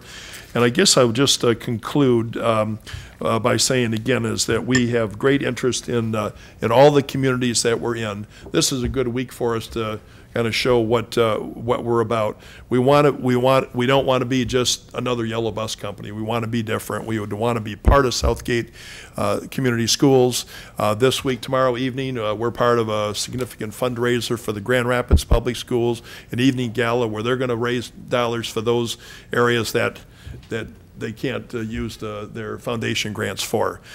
This week, we're also involved in the biggest and best prom ever, where 1,000 special needs kids in West Michigan are going to have their own prom. And we're taking buses and turning them into limousines, and we're using our black cars in other areas to make sure they have a wonderful evening. We have Special Olympics events. Christopher sits on the board of the Michigan Special Olympics, and we offer opportunities to provide transportation for our our athletes wherever we can. And so we have many good things to look forward to. I'm the chair of the Lansing Promise and part of a leadership group across the Michigan where we're trying to develop scholarships for young people to be able to get career and technical 2-year and 4-year scholarships. And this Thursday we're having another event where we're going to recognize our first 1,000 students that have received Promise scholarships, similar to Kalamazoo, but we just have to work a lot harder to raise the money, but it's changing lives, and these are areas that we as a business like to share in all of our communities. So I will stop right there. Thank you. Thank you. Do we want to do questions now, or do we want to wait until after we? Whatever you prefer, if you want to ask them questions now, or wait till they both give the presentation, and then ask questions. Okay, yeah, I don't know, is everybody's questions going to be for Plant Moran, or is it going to be for the? I have to read the same for both. The same for both, okay. If you want to ask, you going to have direct questions, or do you want to have questions for Plant Moran? No, just for them. Okay, go ahead. Okay, the first one is, what is your fleet size? Fleet size, we're Yeah. presently operating about 1,600 yellow school buses. We also have a motor coach company, Dean Trailways of Michigan, with black cars, and just another alternative business that we have. Okay. And do you have a process for complaints and issues and resolutions? Oh, absolutely. Transparent? Oh, very much so, very transparent. We will, first starting with behaviors, you discussed behaviors and suspension and so on, we will want to follow the school district's plan. We consider being on a yellow school bus being in the classroom. And our overall philosophy is kids need to get to school. They need to be in school. And so we're going to do everything we can and partner with you to be certain that we do everything right to make sure the kids get to school. As said, the driver's the smiling face to get them to school. Our job's to help them get prepared for their day. Transparency, we're all involved, and there will be a manager, supervisor, a person behind a phone who will answer it and be able to solve the problems and bring all issues to the appropriate administration for follow-up and documentation. Okay, and the third one is, when we started to privatize, we have our employees who we asked to have preference and consideration for at the current contract that we have. So would you be willing to open that up to our previous employees of our district? Absolutely outstanding, and that is our history. That is our history of transitioning folks from either a school district or had been with another contractor or however. If they have history, and we're going to sit down with each of them individually and give the entire overall financial plan that we've offered. About we're going to recognize all the seniority that they've had as a driver or a parapro. And then that will equate to the highest seniority pay scale that we can get them to. Okay, thank you. Thank you. Mr. Cooper. I want one question on your proposal with the budgets as it relates to what was submitted. You said there's opportunity for economies. Did the proposal include that? Yes, excuse me. To some degrees, yes, because we looked at some of the run information and worked with Tony, did some analysis here with the Trenton side to look at opportunities there to collaborate between the districts to combine some runs. And I think from our perspective, there's probably still more out there. There's ideas that we've had that we'd want buy-in from both districts. They could include concepts such as sharing buses and other technology resources that could just further enhance those types of economies and synergies between neighboring districts. Okay, thank you. Any other questions? No? Okay, thank you very much. Thank you. Thank you.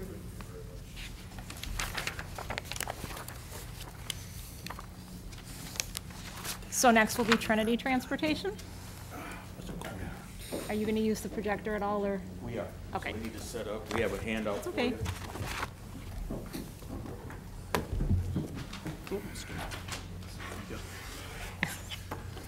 Thank you. Thank you, sir. Thank you.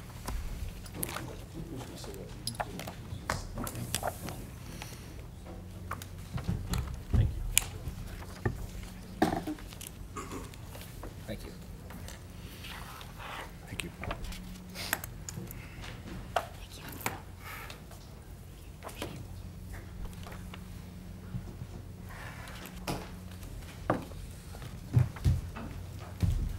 This is normally happen in business world, like you got people presenting. While they're setting up, I'd like to, Mr. President, honorary board, thank you for the time and thank you for allowing us to transport your kids for the past 5 years. I'm going to get started so I can use every bit of my 10 minutes here. I'll let the group up here introduce themselves, but I'd like to introduce, we have drivers here. We have Brenda Chance, lifelong resident of Southgate.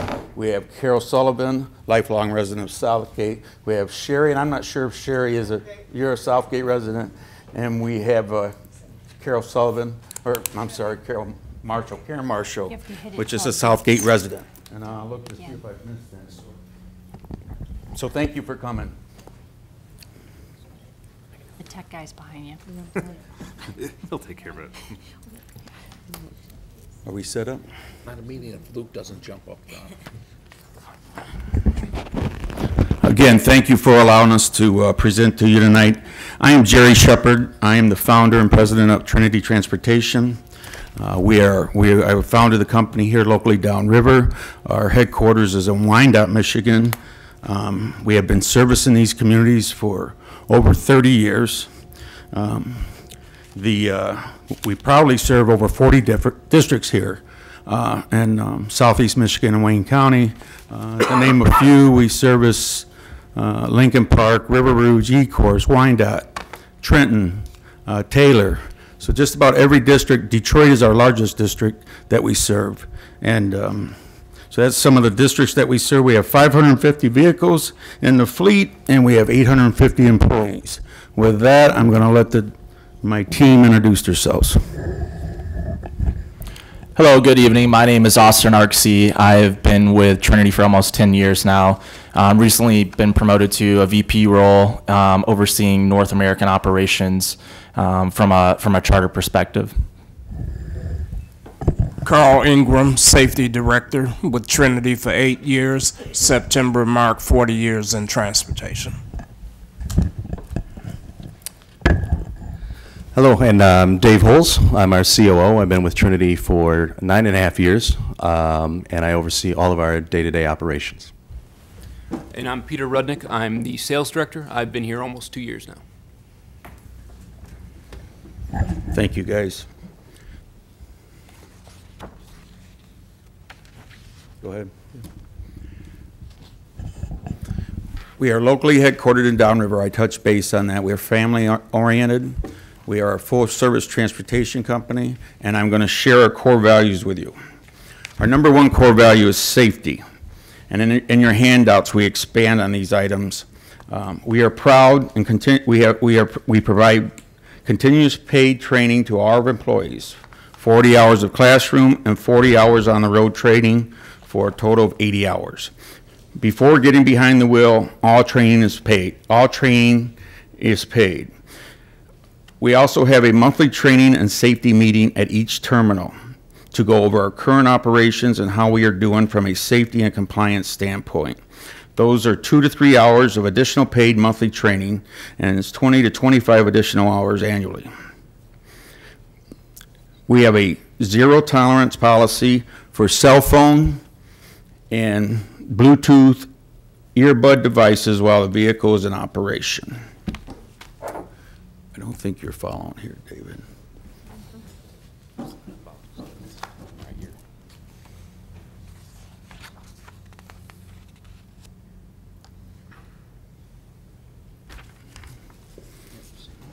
So that concludes safety.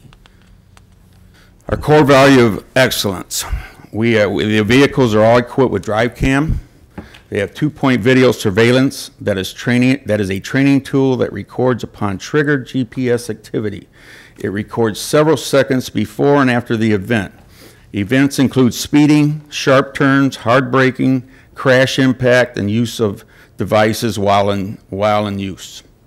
We have Zonar also. All vehicles are equipped with state-of-the-art Zonar tablets. Trinity utilizes Zonar to track vehicle routes, stop times, locations, and ensures safe delivery of our students. It also has electronic verified inspection reporting to inspect, capture, transmit, and record inspection data with ease. It also has Child Check app in the Zone R. Drivers are required to use their tablets to physically go through 3 points on the bus to help prevent any child left behind. Your fleet is a new fleet. 80% of your fleet is 2017s. We have 2007 and we have a 2010, which the 2007 is going to be replaced this coming year, which is a it has a six passenger wheelchair capacity. We're able to provide extra work to our drivers because of the number of field trips we do. Currently today, we did 153 extracurricular trips today. We've been recognized as top 50. We also have a motor coach company, which you folks are aware of, and we were recognized top 50 coach for 2016 Metro Magazine.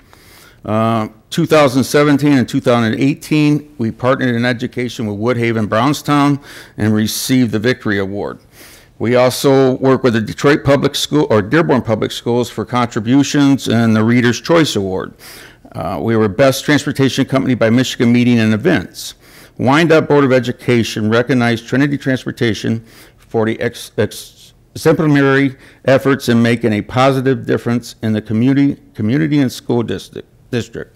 Our parent company, National Express, has a value awards program that chooses locations, individuals from our team of more than 27,000 employees who embody the core values: safety, customer, people, community, and excellence.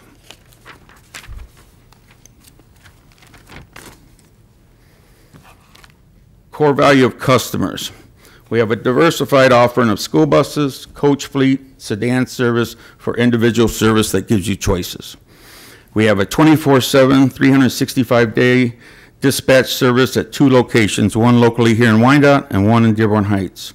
We have customer appreciation days. We have a local presence. We are local downriver community.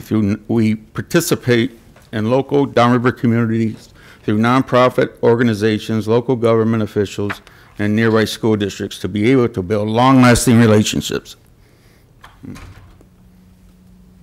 One of the things that we have done for Southgate here is that you have a shuttle for the past 4 years. I'm not really, it's kind of unclear what we're doing this year with it, if you're continuing to do it, but we provide a free shuttle at no charge for 1 to 2 bases based on a schedule.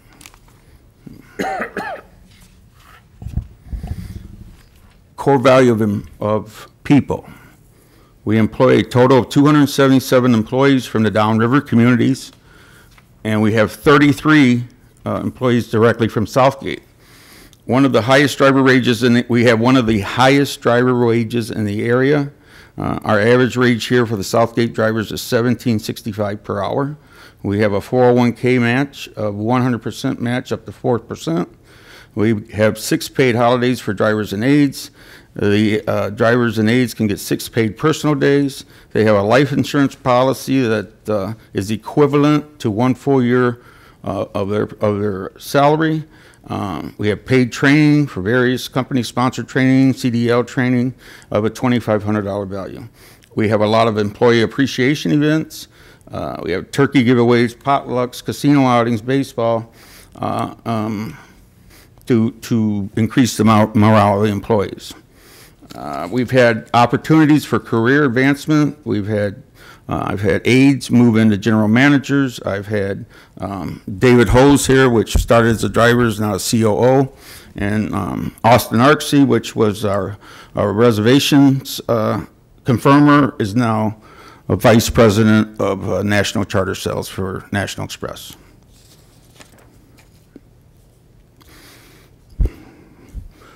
Our core value of community. We've done things like feed the home, those in need. We provide several programs to feed those in the communities that we serve. In November, we donated 1,500 pounds to the Forgotten Harvest, and in March, we donated 500 pounds to Gleaners. Calvary Baptist Church is another thing we've done. Calvary Baptist Church that is located here in Southgate. I think they have their services here too, as we've provided transportation at no charge for their summer camp to Hiawatha Camp up in the UP. We've done coat drives with River Rouge, provided coats, backpacks, and we give it away annually. We've donated laptops to the seniors at River Rouge. We are members of the following organizations, and you have that in your packet, and I won't go through all those. Myself, I'm a 20-year member of the Lincoln Park Rotary. I sponsor several events at our local YMCA here, and I've been a lifelong resident of Downriver. I lived in Taylor and graduated from Taylor Center. So in closing, I do understand and... That's okay. You were going to get the 1 minute mark. So I was trying to go fast, I'm sorry. That's okay. And in closing, while we understand there have been some communication issues, and we've had some issues, and I've met with Superintendent Pastor, I've met with Dr. Proponio, Teresa McLaughlin, and the athletic director and a special ed director. And my team has, since I was made aware of these issues on March 26th, we immediately went into action to resolve and rectify all issues. To date, we have had 100% performance to and from school, athletics, field trips, and our McKinley-Vento children. So with that, I appreciate your time and welcome any questions. Okay, first of all, I want to stress our student safety is paramount.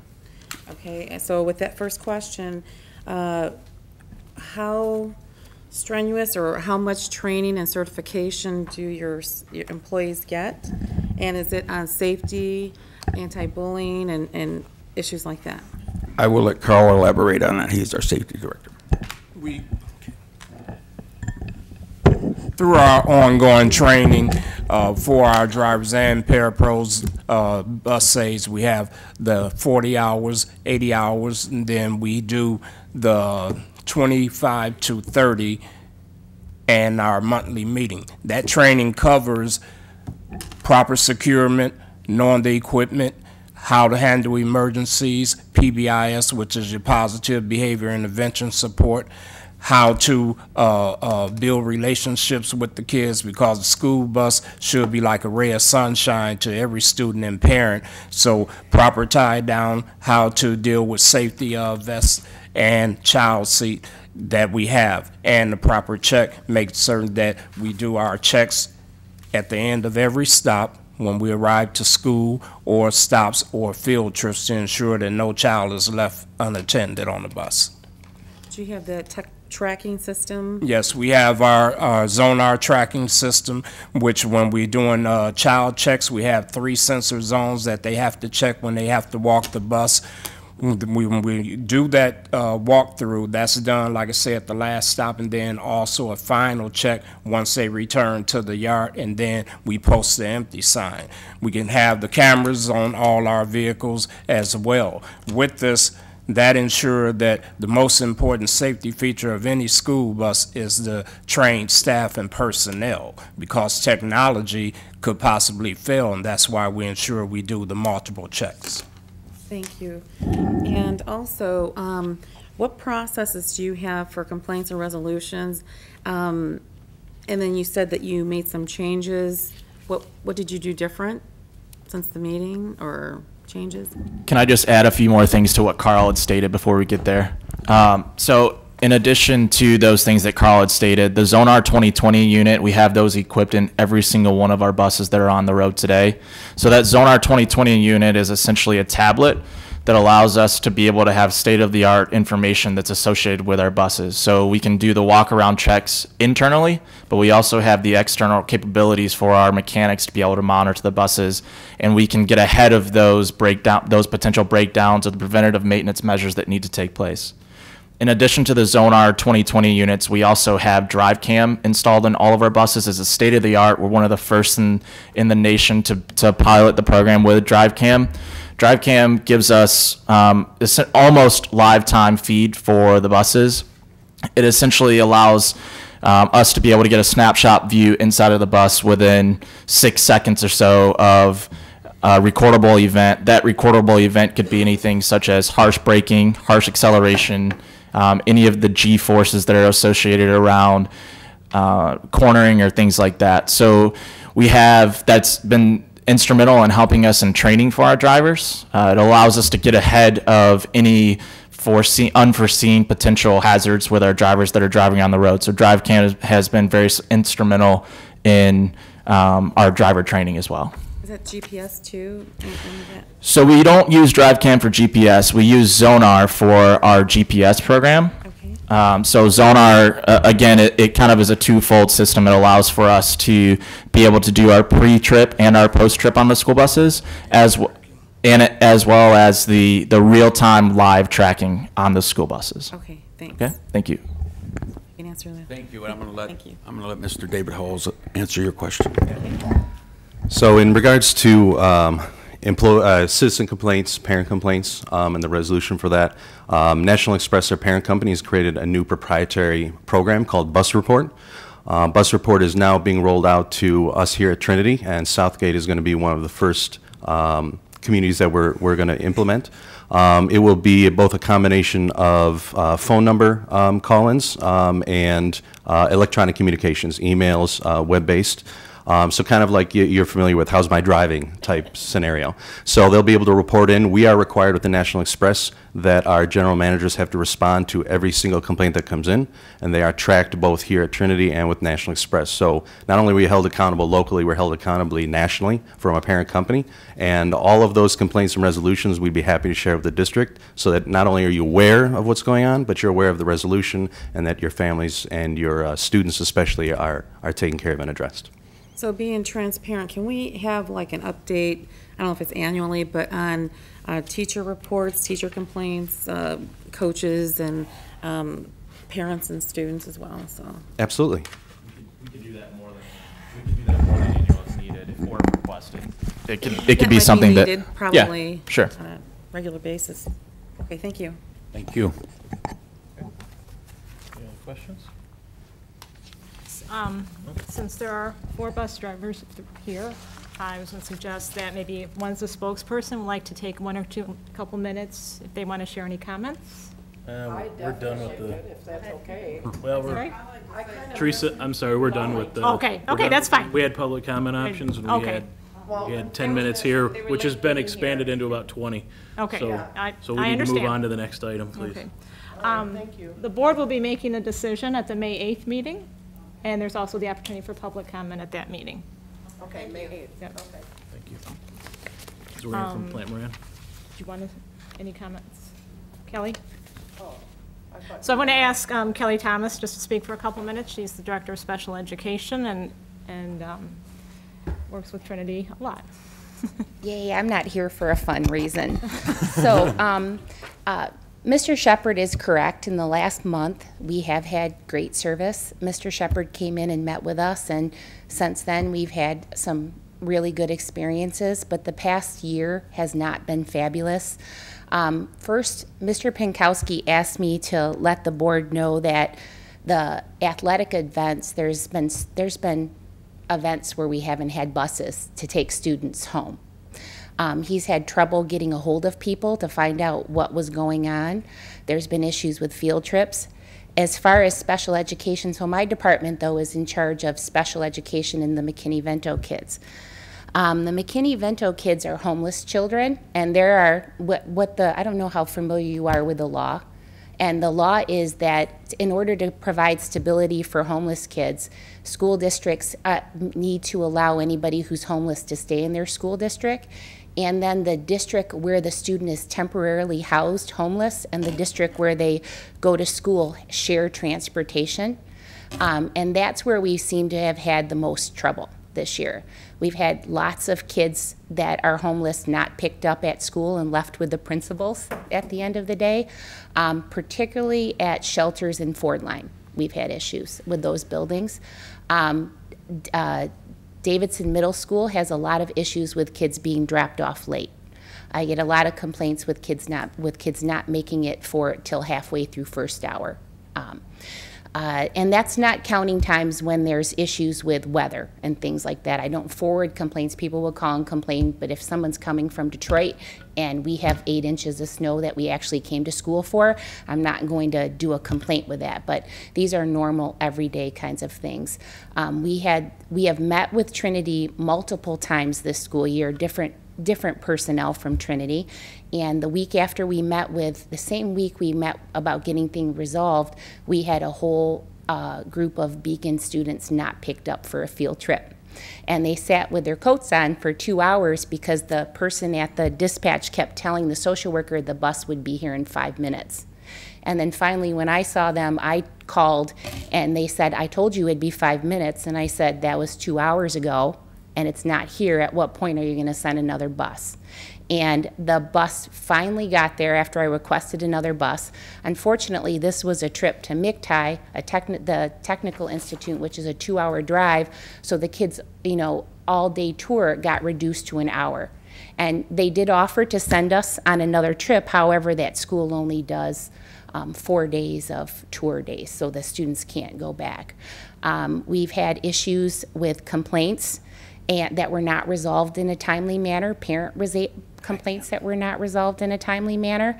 And every person I've talked to at Trinity has been kind and responsive when I talk to them, but the problems haven't been resolved. The next week I will get similar complaints and problems from parents and principals and teachers right now. So, Mr. Shepard is correct. In the last month since we met, I have not had a complaint in the last month, but we have been talking about this for a year, all year. So I'm not sure if you have any questions about any of that. Any questions, Ms. I might have left something out. I don't know, Trent, you were at the meetings. I'm not sure if I left any. I just asked Kelly to make sure that you had a full picture before you made a decision, and so I asked her to just make you aware of some challenges. And I will tell you, I'm concerned about all of my kids getting to school on time. You heard about attendance and tardy being an issue, and all my kids are moderate for special, are moderate to significantly impaired if they're on a bus. But my biggest concern is our homeless kids, because we are their only stability. So it's not acceptable to ever have anybody miss a day of school and stay at a motel for that day. So. Okay. All right, thank you very much. Okay. Thank you. Mr. President, if I may respond. No, I'm sorry. I just want to release you gentlemen so you guys can go sit back in the audience because your portion is complete. Okay, thank you, Mr. President. So we'll go ahead and have Amy Sassina from Plant Moran come up, and we'll go through the overview that was presented. That'll be the final part. Please.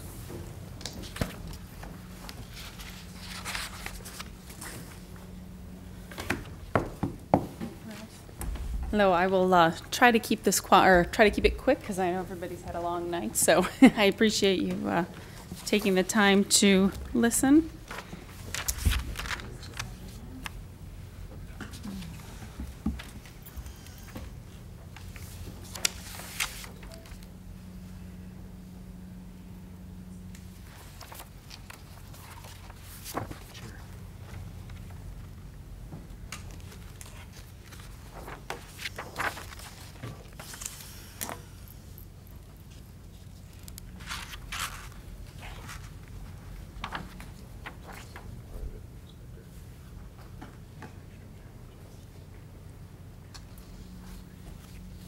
Luke? Is there a trick to this? I apologize. If it doesn't work, I can talk through it without it anyway. It was small, I didn't see it. Didn't they say that they would share pricing? There's the port. Bad port on the computer every now and then.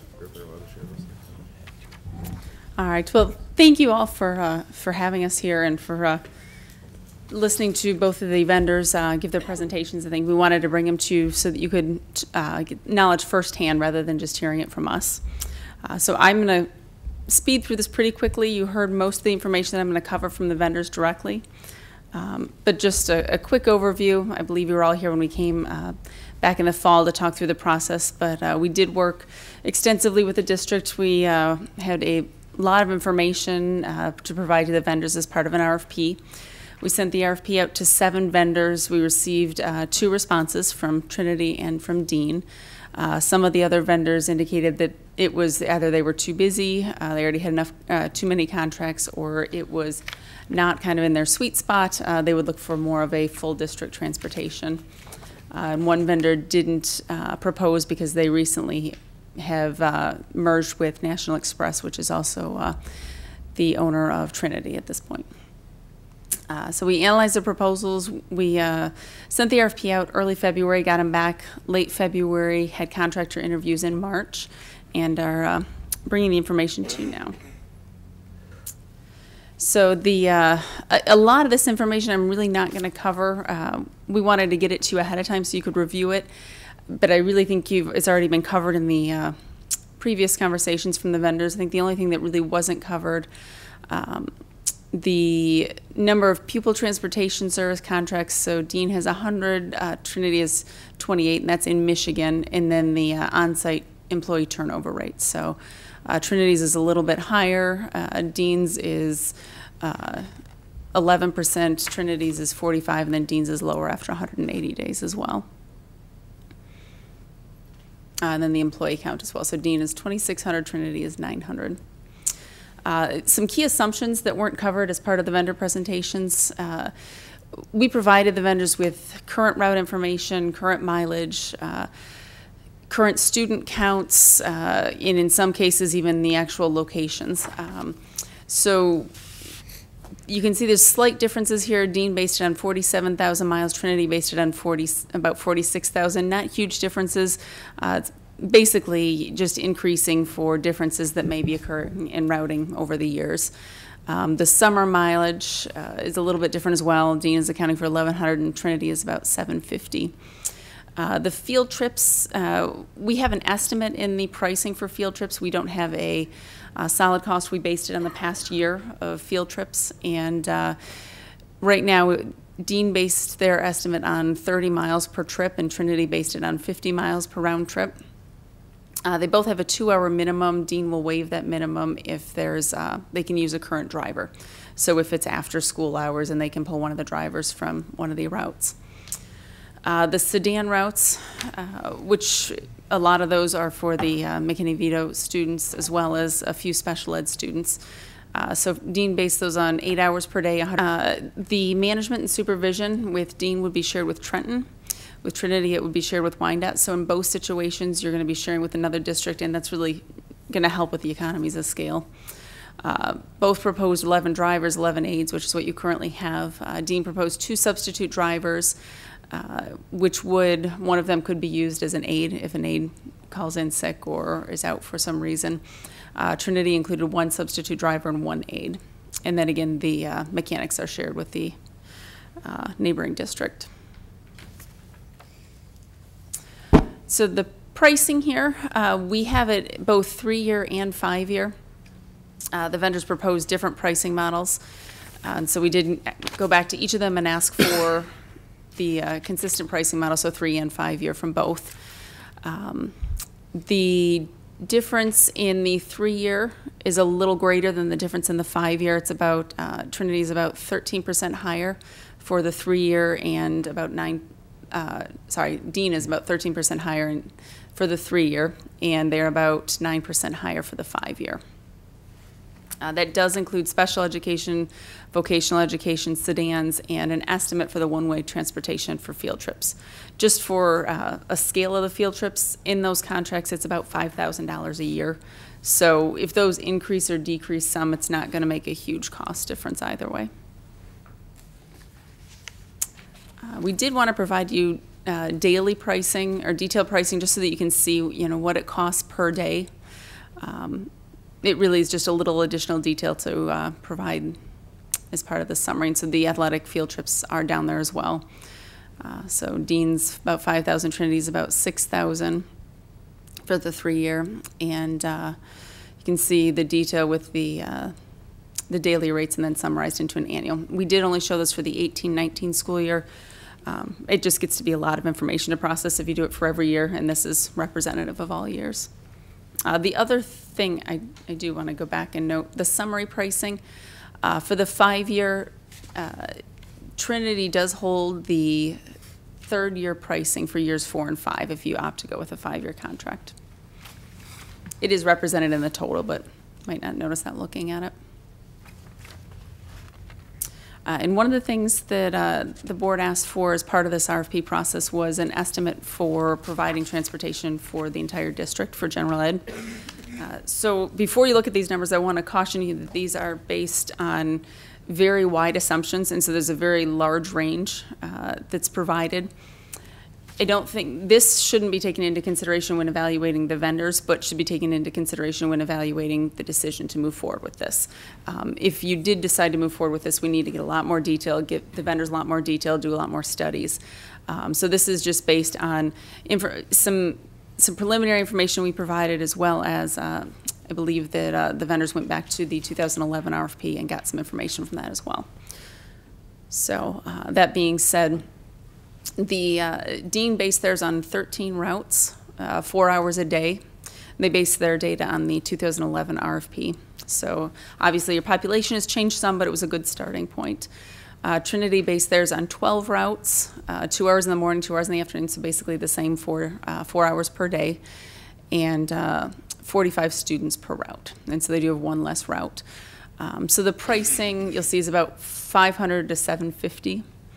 And so I think that's a good range, and I think depending on the details, if we decided to move forward with that path, when we narrow down the details, I think you could be at either end of that with any vendor. A lot of this difference you see in the range is really the assumptions that were made.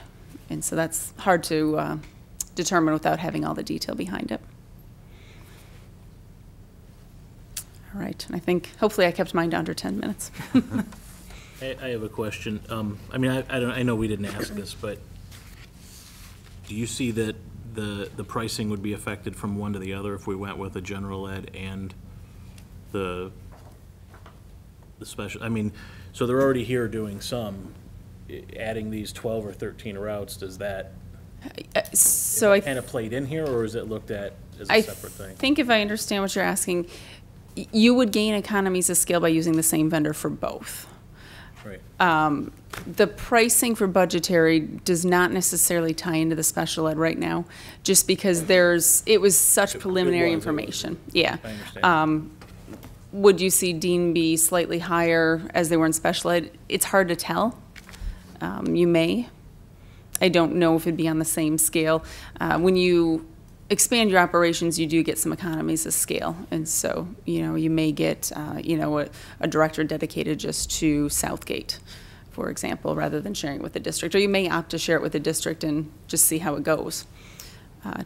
There's a lot of different ways that you can look at doing that. Did that answer your question? It does. It does. Thank you. Any other questions? So, I just wanted to add, as far as the 3-year and the 5-year, the original RFP was requested a 3-year contract. When we got the bids back, Trinity's was 3 years, Dean provided 5 years. So after the interviews, to equal everything out, we went back to both companies and said, Dean, we need 3-year information, and Trinity, we need 5-year information. And so we presented both. We wanted to make sure we were comparing apples to apples. And the contract that we would be looking to enter into, it's the same contract that we've been operating under for the last... Yes, the only difference right now is that when the field trips, if they exceed 50 miles, we don't pay anything extra no matter how many miles they are. So if it's 50 miles, some, because of state competitions, might be longer, we don't pay an additional fee for the mileage. And in this contract, going forward, we would. But it would be anything above 50 miles, and Dean's is anything over 30 miles. Have we looked at adding any penalties in there for missed pickups or, some of the... And that would be something we would negotiate in the contract, yes. Okay. All right. Any questions? Okay, I don't have any questions. So, at the next meeting, we're looking for the board to make a decision to start July 1st, 2018, because our current contract does expire June 30th. We do have summer transportation. At that meeting, if there's anyone from either company, any bus drivers that would like to speak, item F on the agenda, which is citizens' comments on action items, and then you'll have 3 minutes to speak at that I time. understand. When he asked about comments earlier, I seen the gentleman get up, and I thought he was coming to the podium, so I didn't get up, and he walked out, and then Mr. Craig moved on, so I didn't get a chance. Well, and there's a form that you have to fill out and give to Ms. Grahowski before Okay. Even if the, we want to get up and, for citizen comments, you have to fill at, out the form? at the beginning of the meeting, yes. Oh, okay. At the end of the meeting, no. Okay, not at the end. Okay. I'll acknowledge But anybody you who want, puts their you want hand to up, though. do, If somebody puts their hand up, I'll acknowledge them, and then, you know, you're in the queue to talk, so. I had no idea. I didn't want to interrupt, and I thought he was coming to the podium, and I kind of scooted up, and then he went out, and you went to Sure. the next item on the thing. So I can Okay. understand that. All I right. respect that. and you want to make sure whoever would like to speak, that you do it at the comments at the beginning of the meeting before the action item. All right, we look forward to staff's recommendation on this item. Thank you very much. I'll entertain a motion to adjourn. Motion to adjourn? Okay, a motion to adjourn and support. All in favor, say aye. Aye. And we are adjourned.